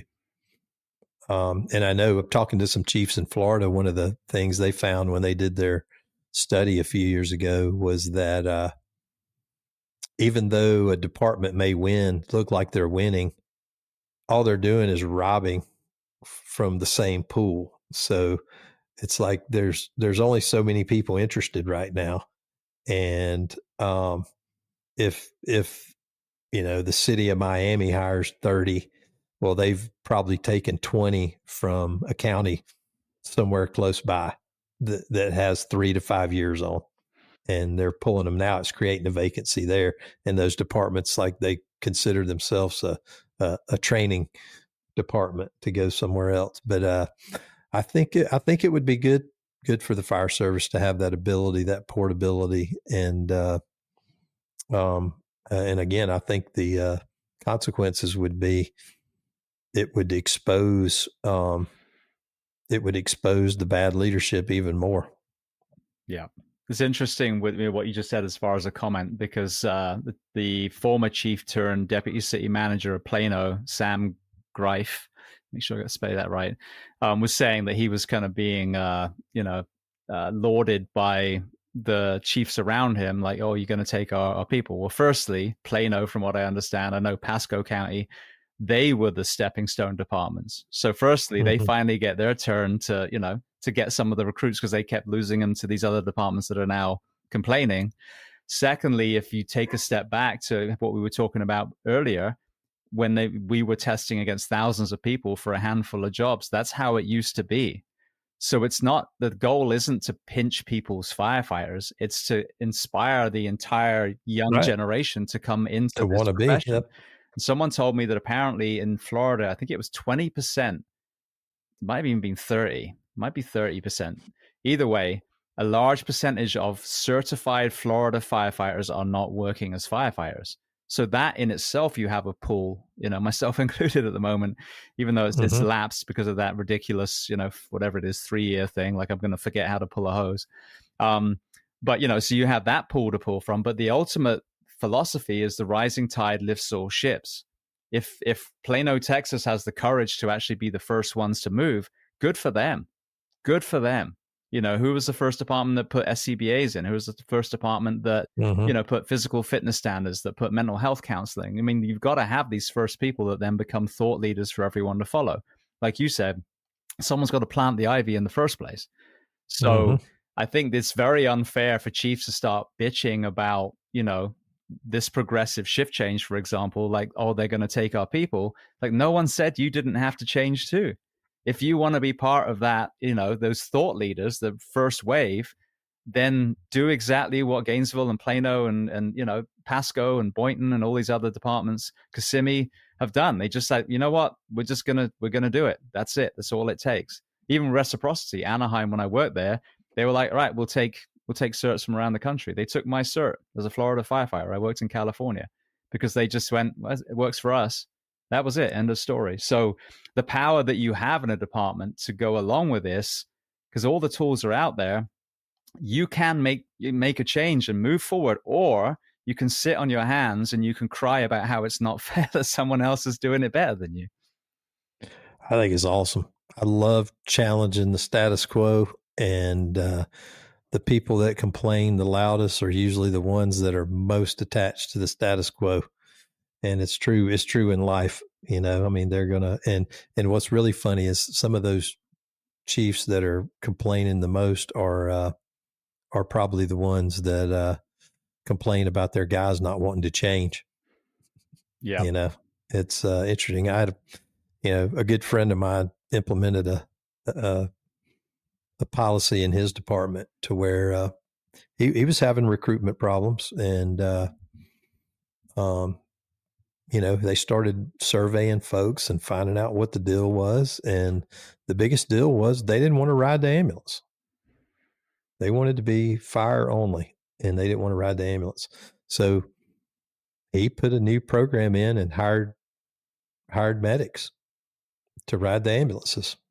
And if they wanted to do fire, they could train and go to recruit school and become cross-trained, but they didn't have to. Mm-hmm. That department has no issues recruiting. Yeah. And that chief got hate mail, and you're ruining the fire service. You're destroying what it took us years to build. And, it's like dude, you pick a model that works. He found something that worked for his department. That may not work everywhere, but it worked for his department. So why are you going to attack him? Probably because folks jumped ship and went to his department. Yeah, exactly. Actions speak louder than words. Yeah, you're a threat when you're an innovator, when you're on the front lines of that stuff. There used to be a saying that the pioneers took all the arrows because they were the first ones to forge out into the West. And that was the Wild West with the Indians, and they got attacked, because they were outsiders. They were different. And there's a lot of truth to that. And I've seen it my whole career. Anything that's different from the norm creates that adversity, and folks are comfortable in their positions. It's a threat to them. That change is a threat to to what they have going on. And it's a threat in some ways, and like a schedule change. The threat is maybe they'll lose some people to that department, but I think the bigger resistance is it takes work to make it happen. Mm-hmm. Exactly. You got to go and meet, and you got to sell it. You got to research and know your facts, and you got to go sell it. It's much easier just to come to work and clock out at 5, yep. and keep doing what you've done for 30 years and just keep it rolling. And, those folks are the ones that need to retire. Yeah. I've always said, when we didn't understand all of this information, then I give you a pass. Absolutely. Once, like now, the information, just my podcast alone with all the people like yourself that have been on there, and all the free resources now I have on this topic specifically, now that is out there and you still refuse to. And locally, I mean, we had the Florida fire chiefs put out an email saying that they opposed the 42-hour work week. That was their official stance after Governor DeSantis signed the bill. Locally here where I live, the county that protects my family, they've had 6 suicides in, a handful of 5 years, whatever it's been. And so my thing is this: if you have all this information and you refuse to do nothing, then don't show up at the funeral. Don't put your Class A's on and pretend that you actually give a shit, because you don't. Because someone who actually cares would be at the absolute forefront, searching the corners of the earth for ways to resolve the issues that are affecting your people. Yeah. And if you don't like that solution, here's a solution I'm handing you. Here's a solution with the research. If you don't like that one, come up with a better one. Yep. You're not afraid of somebody coming up with something better, are you? Yep. 100%. Yeah. Figure out a better one, but yeah. Well, messengers are going to get shot. So don't give up. Just keep plugging away. I'm telling you, you just keep plugging. One of my favorite old sayings that I had to use all the time was, "He who sits by the river long enough sees the body of his enemy float by." There we go. Yeah. There's one that came across recently, Desmond Tutu, and I love this. This pertains completely to what we discussed. We spend so much time pulling bodies out the river, we forget to go upstream to find out why they're falling in the first place. So 2 river analogies side by side. Yep. Dina Ali put that in her book. That was like kind of her opening deal. It's 100% true. Great analogy. Absolutely. Well, I want to shift to make sure we spend some time on FDIC. So I actually had Chief Bobby Holton on a long time ago, and it was quite an entertaining conversation, because he didn't understand that I start early life, which we did our first conversation, walked through, and the guard went up and we laughed about it. I mean, we talked and revisited it a couple of years later, but it was a great conversation. And then obviously, sadly, we lost him recently. So you mentioned about being brought on. Kind of walk me through that, losing Bobby, and then, what you're doing now as far as the next kind of metamorphosis of FDIC. Yep. So he brought me on full time in August of, I guess it was 22. Yeah, I think it was 22. I can't remember dates too good. And so the plan was he was going to work about 3 years and then turn everything over to me. And I would have time to learn the publishing business, the media business, because I knew the FDIC side because I'd been running the training at FDIC for years and working in the system for probably 20 years at the time, 22, I think. So I'd started as an instructor and then worked my way into the hands-on training management and the logistics side of it, the planning side. And also I wasn't, just fresh coming in. And so he was teaching me about the media, the media side of it, which is 2 print publications, 4 websites, couple of LMS deals, and then FDIC as a whole. And it was a great plan. And he hired me in August, and then he unfortunately passed away in December of the same year. And I'd worked with him for the entire time he had been at Pinwell and then Clarion after the sale.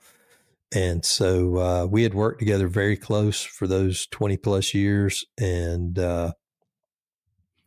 it was one of those where it was like, tag, you're it, and so it started out, I was editor in chief of FireEngineering and then the education director of FDIC. And then we had a scramble from December to be ready for April opening ceremonies, new thing, because Bobby already had his deal already mapped out of what he was going to do.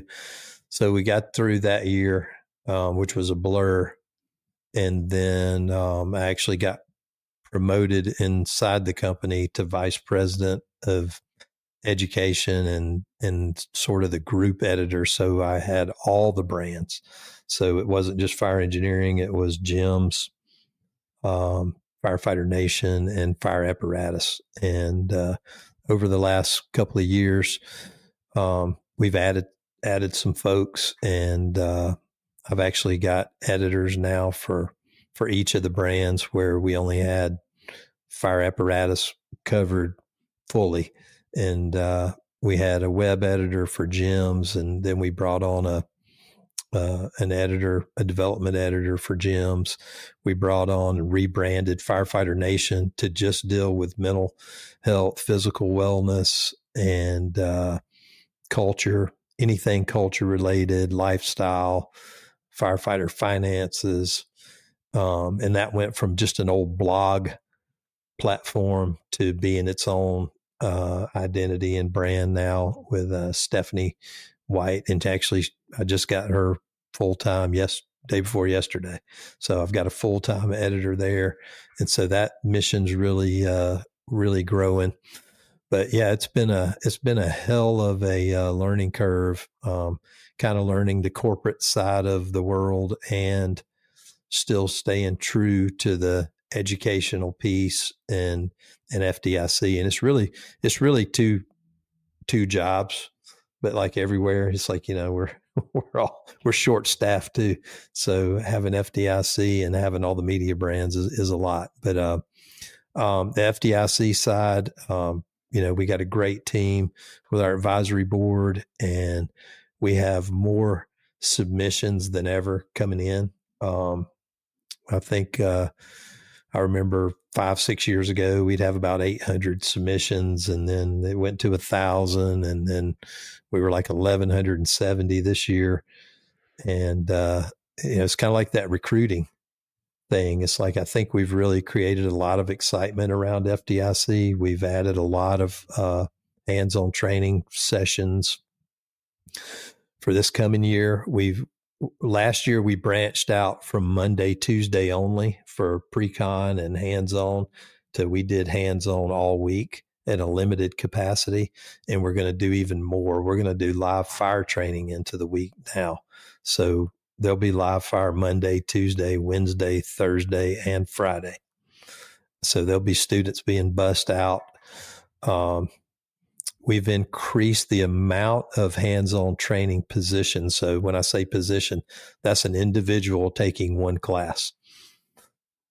In 2026, from 3 years ago, we will have increased those positions by over 2,000 positions. Amazing. Getting close to 3, and they all are selling out. So that tells you the demand for hands-on training. And obviously live fire sells out very quick.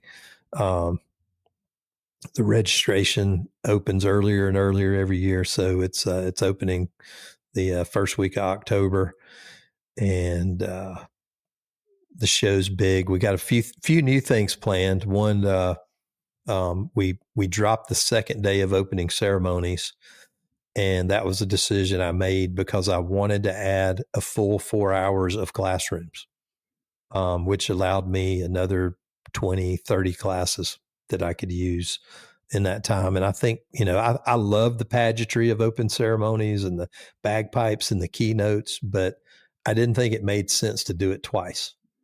And I think people come there for the training. They do come there and they enjoy the opening ceremonies, but I think that we're better using that 4 hour block with classes and hands-on and all that. So we made that shift. So we'll go back to a 2-hour opening instead of an hour and a half, and still try to get everything in, the awards and all that. And then I'm putting in a new thing in 2026 called HITS, and it's high intensity training sessions. And there'll be 4 sessions that are 4 hours each. And in a 4-hour session, you will see 10 speakers instead of the hour 45 format where you would get 2 speakers in that same time frame. You're going to be able to go into this room. It'll be super high energy, and it'll be short 20-minute educational sections. And each section will have tactics. It'll have leadership. It'll have mental health, and it'll have nutrition. And so we're hitting all 4 of those topics in a 4-hour session. And I think it's going to be a good format. I think the younger people digest the 20-minute sessions a lot more. They enjoy it a lot more. If you got a ADHD or ADD, it's a session for you, because we'll have a lot of music and a lot of good intros. But it's going to be a fun room, but still it's educational. It'll be a little entertainment, a little education. I've actually got an instructor comedian who will be in each session to kind of break up the middle, have a little humor there in the middle, but it'll still have a lesson as well. So that's going to be fun.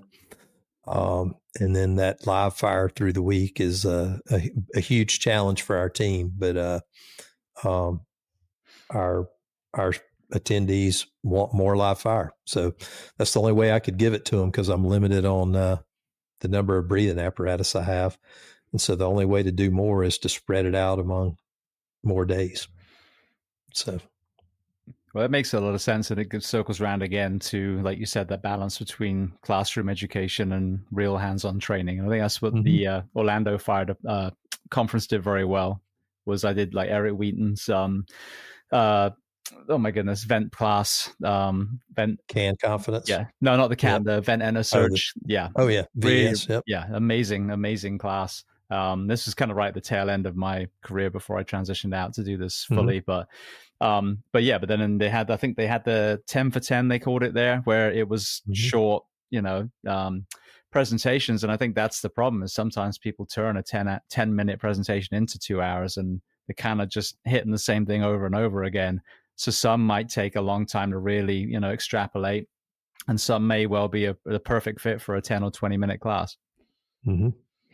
Yeah, it's going to be fun. And it's, like I said, it'll be high energy. We're going to set it up and make it look like a theater type setting, which I, kind of took from some of these smaller conferences. I love when somebody has a conference in an old small town, but they have the old theater, and you just have that just gorgeous architecture, the uplighting on the sides, and the big stage. So we're gonna recreate that. We won't be able to totally recreate it with the sloped floor and all that, but we're going to kind of recreate that feel in that room, so it kind of gives that intimate, small theater type setting. And it's going to be a lot of fun, but educational as well. And then we've got tons of stuff in Lucas Oil now. We've sort of transitioned that area into very interactive. So we created the drill yard a couple years ago, and we've totally redone all of our EMS education,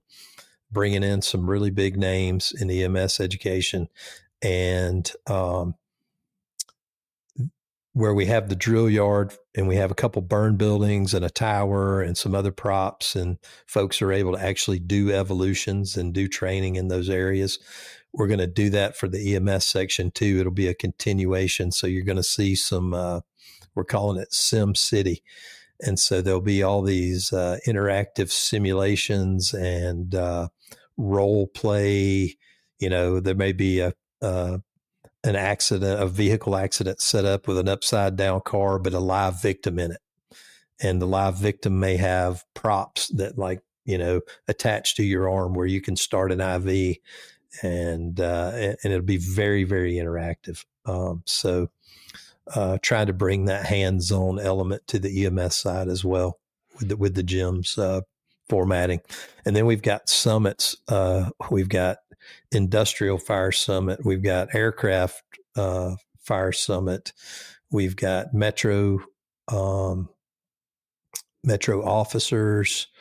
We've got the EMS summit, and gosh, I think I missed a technology summit that is all dealing with like the newest, latest technology, and all those are happening. Some of them have demo components to them and speakers, but that's an area where we're really growing and continuing to add more and more of those summits that are niche summits. Those are like 100, 150 people, in that group, but it's peer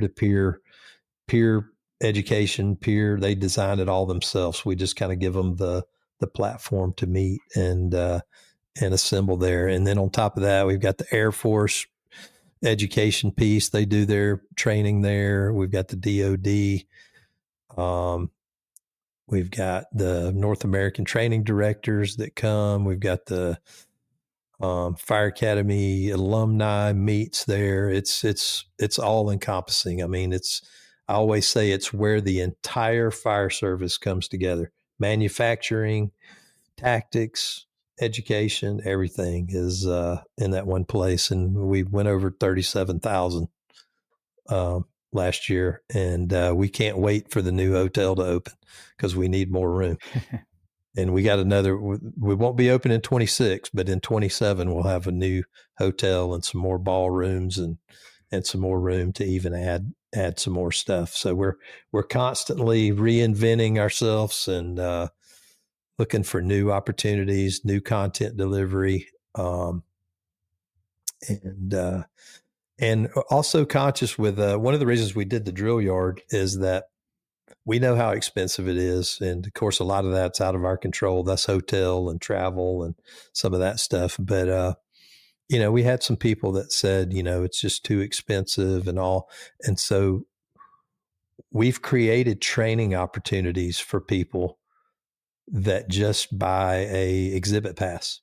And so if you're in the exhibit hall, there's education going on. You're able to participate in some of that. Now, it's not to the level of a hands-on live fire class on Monday, Tuesday, or off-site type deal, but it's still an opportunity to get some hands-on training with equipment.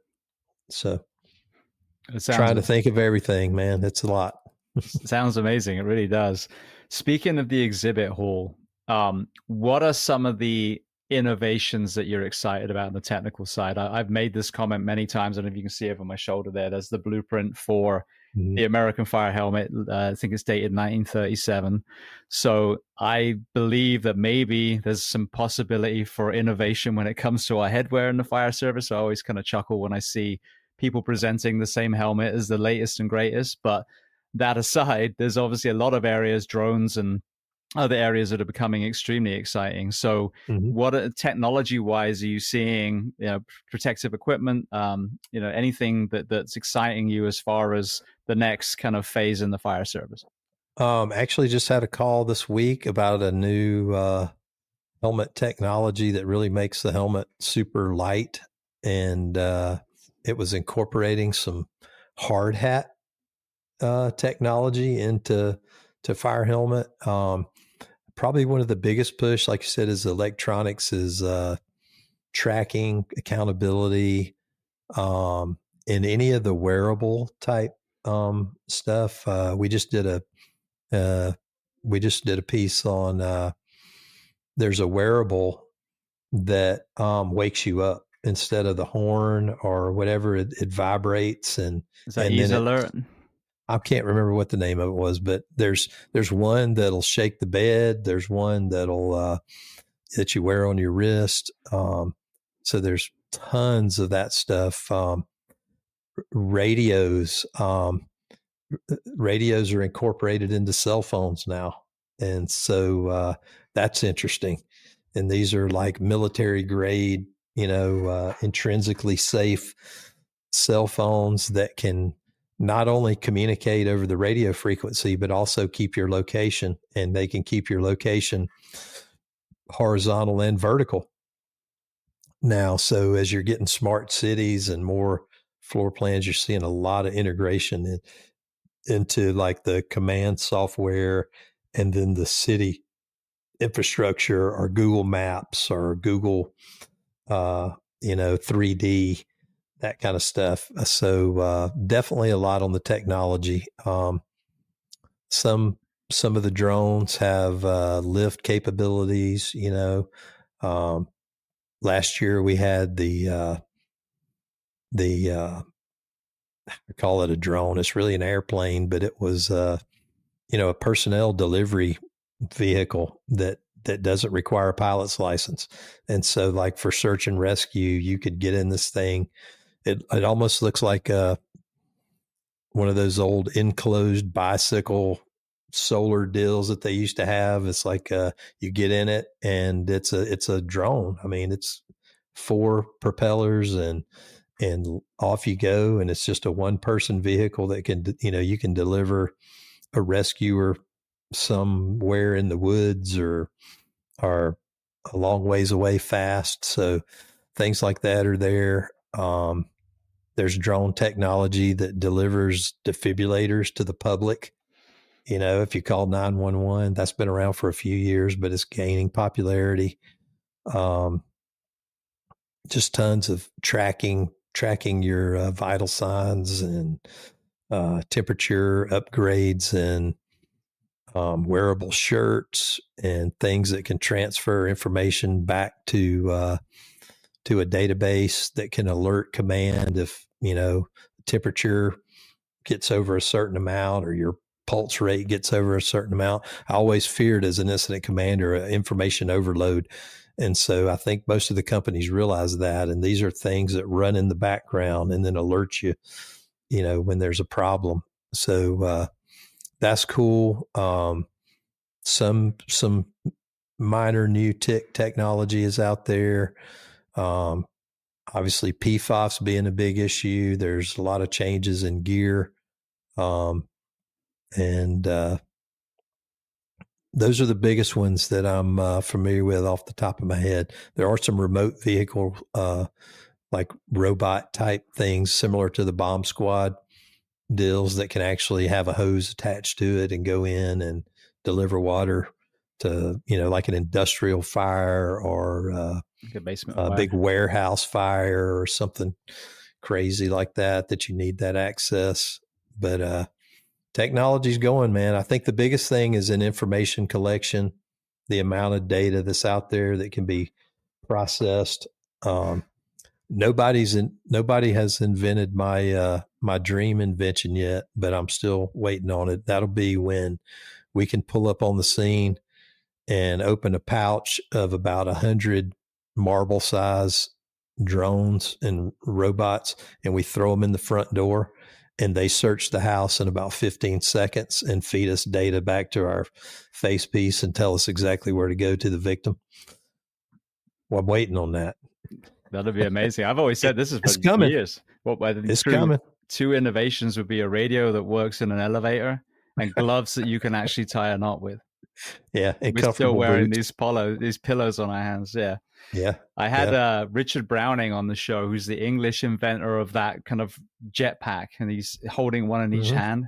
But they used it for a paramedic, kind of like a wilderness rescue model, where the medic would fly with an EMS bag on his back, or her back, fly up this mountain to this hiker or whatever it was, and then could do initial care. And then what he was saying is, because again of FDA regulations, or the same version in the UK, you can't actually fly down with the patient, but a drone could then take the stretcher down to the rig, to the ambulance, to the rescue.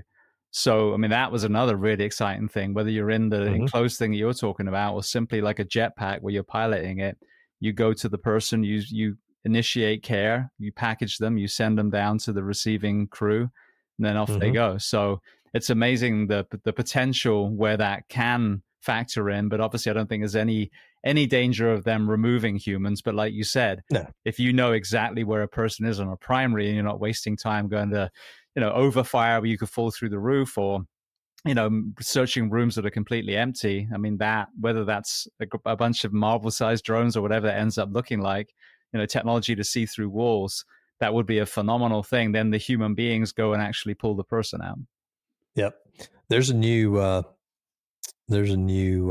technology that is it's a couple years old, but some departments are actually testing it now, like in the field, and um, through your face piece. It's thermal imaging, but it draws in all the gaps that you can't see. So like it'll draw all the straight lines and show outlines of things. So it gives you a better picture of what you're looking at. And it's great for navigating, through a building, shows you the stairs and all of that stuff. So that's another one that's gone from prototype to actually being in some departments right now. So that's cool. And then you've got extinguishing agents are changing. There's stuff for EV fires, and there's a lot of new products out there. Some great and some not so great, but they're out there, and they're experimenting and going through testing, and some people get a little upset at some of the ones that aren't so great, but I always look at it as it's evolution. It's like maybe it's not so great right now, but it's the first step in developing the thing that will be great, Yeah, absolutely. Just on that topic, before we kind of transition, I got one more area I want to throw at you quickly. But just before we do, I've had a few conversations now about PFAS. And I think the danger of the PFAS conversation is, again, we ignore all the other elements that are carcinogenic, including shift work, which is the biggest one. And I've actually got a company that I'm working with at the moment that are developing a probiotic that will pull PFAS from a body. And if that proves, that it works in the human trials, I think that's going to be revolutionary for everyone, not just the firefighters. But what I'm hearing is that some of these companies are developing supposedly PFAS-free gear. Either A, they're finding PFAS in it, which is not good, or B, because of the changing in technology, it's not providing the same kind of safety in fires than the old gear did. So what are you seeing in that whole realm at the moment? Yeah, there's always trade-offs. The biggest thing is the chemicals that used the PFAS were the repellents that kept, the moisture. Yeah, it mainly, like, it was if you got diesel fuel spilled on you, Okay. it wouldn't absorb. It would repel. It made it like a waterproofing type thing. That's why it's in clothes. That's why it's in raincoats. It's in everything. I mean, it's in water bottles. It's everywhere. So, in the foam industry, obviously, was full of it. So they were able to get rid of the foam, and then they were going through and deconning all the crash trucks and all that. And what was interesting is the level to pass the decon thing was so low that hardly anybody could meet it, because there was more than that in the air. Mm-hmm. So you go through, $40,000, $50,000 to decon this truck, and then you take a test, and it's still there because it's in the water. You can't get away from it. So yeah, it's interesting. I think there was some studies that showed the dust in the fire stations had a higher level than a regular place of business. But again, I always talk about the extremes. Anything we can do to make it better is good. But somebody who eats a bag of microwave popcorn every day has a higher level of PFAS in their system than anything else. So you're not going to totally remove it from your life, but if you can reduce your exposure to it, then I think that's good. Get it out of the air of the fire stations, do the best you can, but there's going to be trade-offs. And the trade-off is going to be that your gear is not going to hold up as well. It'll still protect you, but it's not going to last 3 or 4 years. it's going to be frazzled and um, having to be replaced more often than it would be if it had it in it. So there'll be something else come along. I actually saw a article posted where I believe it's a Chinese company has come up with a new fabric that is incredibly temperature resistant and is super, super light. So there's already companies out there working on things, and something will come along that'll shore it up. But I guess for now, like as much exposure as we can get away from, the better. But again, back to education and knowing the whole problem is like, don't jumping down on your department because you got PFAS gear and then be eating a bag of microwave popcorn every day. Yeah. Yeah, exactly. It's it's a bigger problem than just turnout gear. It's a problem for everybody.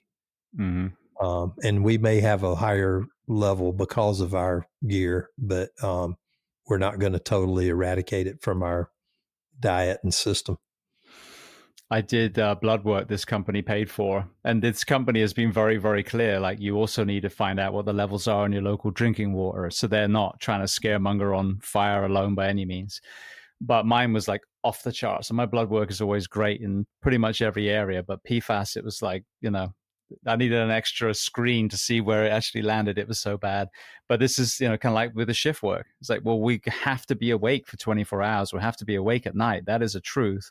So how can we adapt? And we put a 24-hour period extra in between 24/72 and mitigate some of the issues. If there's PFAS in our AFFF and our gear, well, then how can we start working on that? And can we look at the non-stick pans in the station? And, as you said, maybe make, popcorn the old way. And so it's not that, it's not all or nothing with this conversation, but it's like, right, what can we address? What can we minimize? And then again, now if the fire service has this conversation, can we be a beacon of light for the rest of the country? And then starting to understand, as you said, waterproof gear and, the packaging for our food and our drinks, and then use this as a positive mission to then start eradicating this. Because, the origin story, I had Rob Bilott of the show, was, corporate, discussing corporate actions and hiding the element of this and the fact that it poisoned pretty much the whole planet.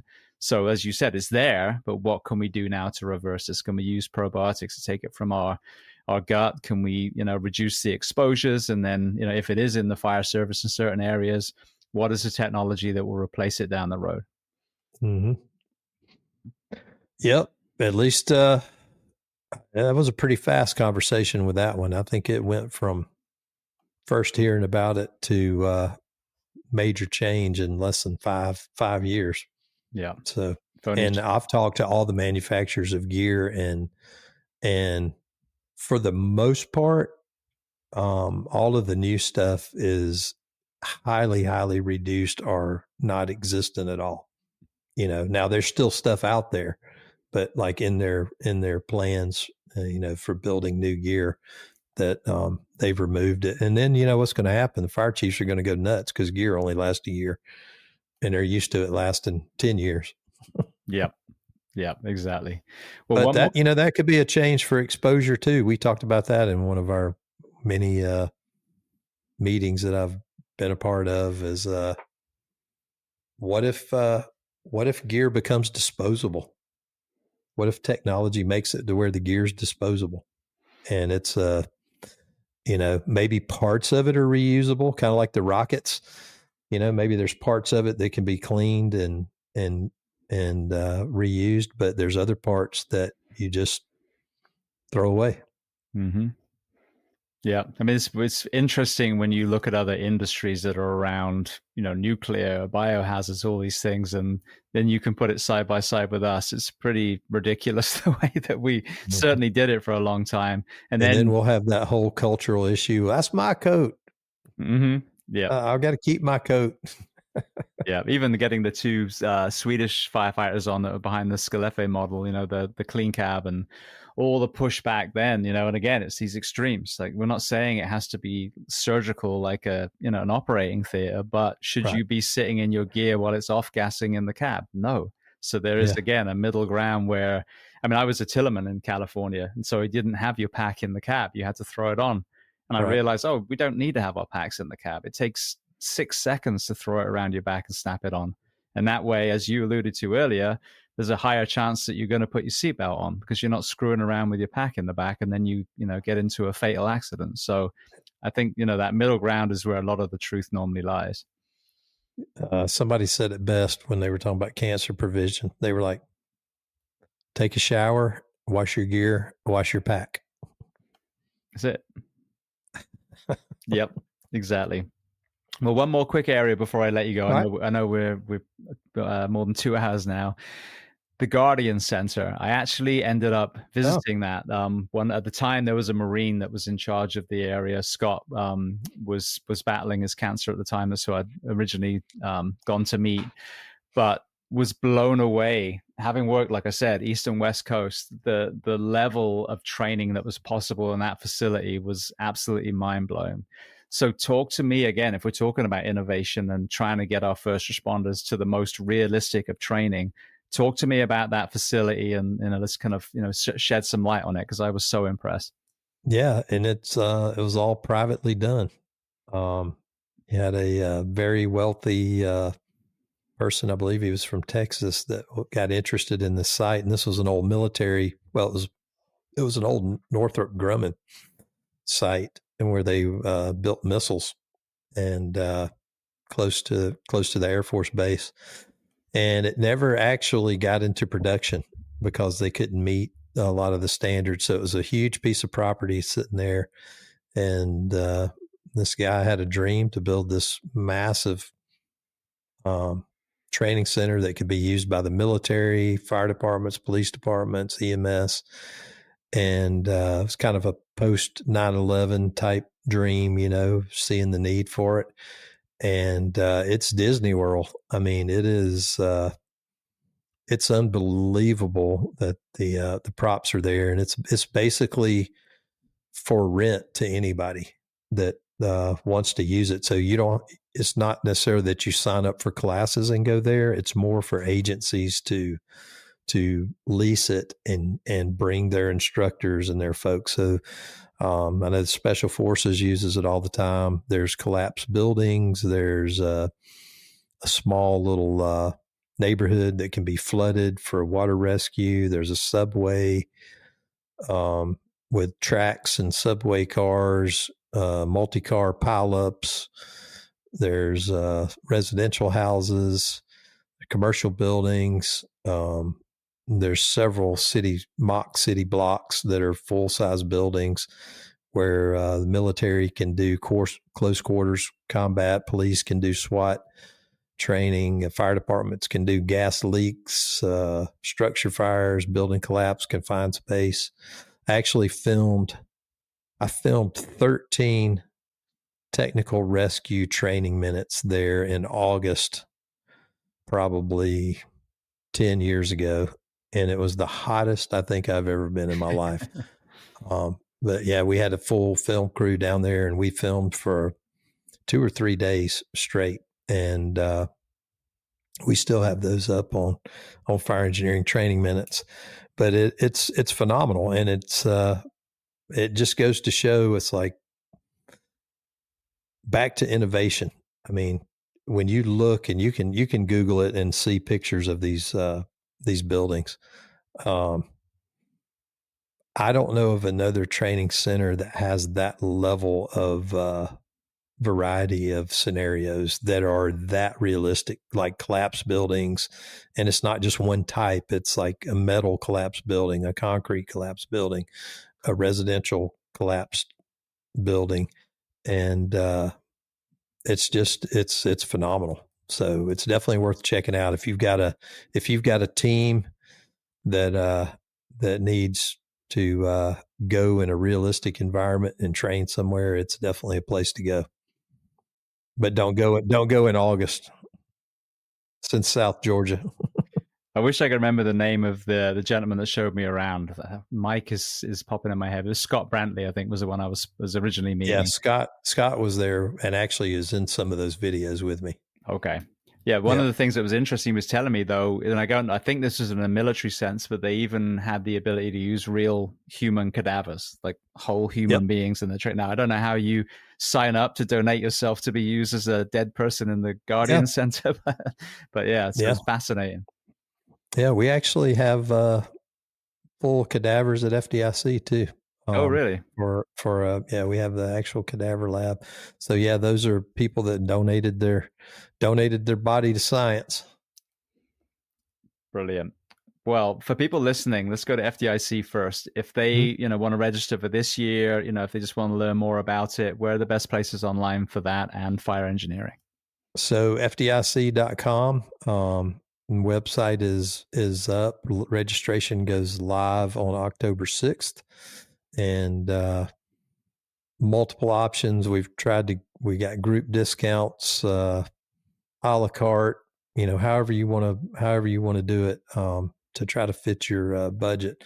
We do have an all-inclusive package now. This made it easier for departments that wanted to do hot and the regular conference. And with that, typically you would only get 16 hours of training, but that all-inclusive package gives you 20 hours of hands-on or workshop premium training. And fire engineering, still FireEngineering.com.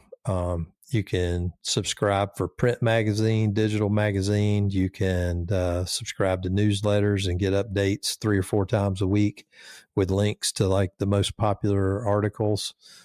And then each of the other brands, firefighterNation.com, gyms.com, fireapparatus.com. Just tons of content going out every day that is, written by SMEs in the field. They're firefighters and mechanics and mental health folks and medics that are out there doing the job every day and sharing their experiences and trying to keep everybody on the know of what's the latest and greatest and what's working and what's not working. And what about yourself? If people want to reach out to you, social media, etc. Yeah, I'm on Instagram, Facebook, just Chief David Rhodes, and my personal Facebook is full because a lot of fire people are on there too, so it won't let me take anybody else. It caps off at about 5,000, I think. But you can follow me at Chief David Rhodes on Facebook and on Instagram and on X. Brilliant. Well, I want to thank you so much. It's been such an amazing conversation. So much has obviously happened and changed since the last time we spoke. But with your kind of, respected veteran perspective on a lot of the issues that we've unpacked, I'm sure it's going to, resonate deeply with a lot of people that listen. So I want to thank you so much for being so generous with your time and coming back on the Behind the Shield podcast today. Thank you, man. And thank you for what you're doing. Keep it up.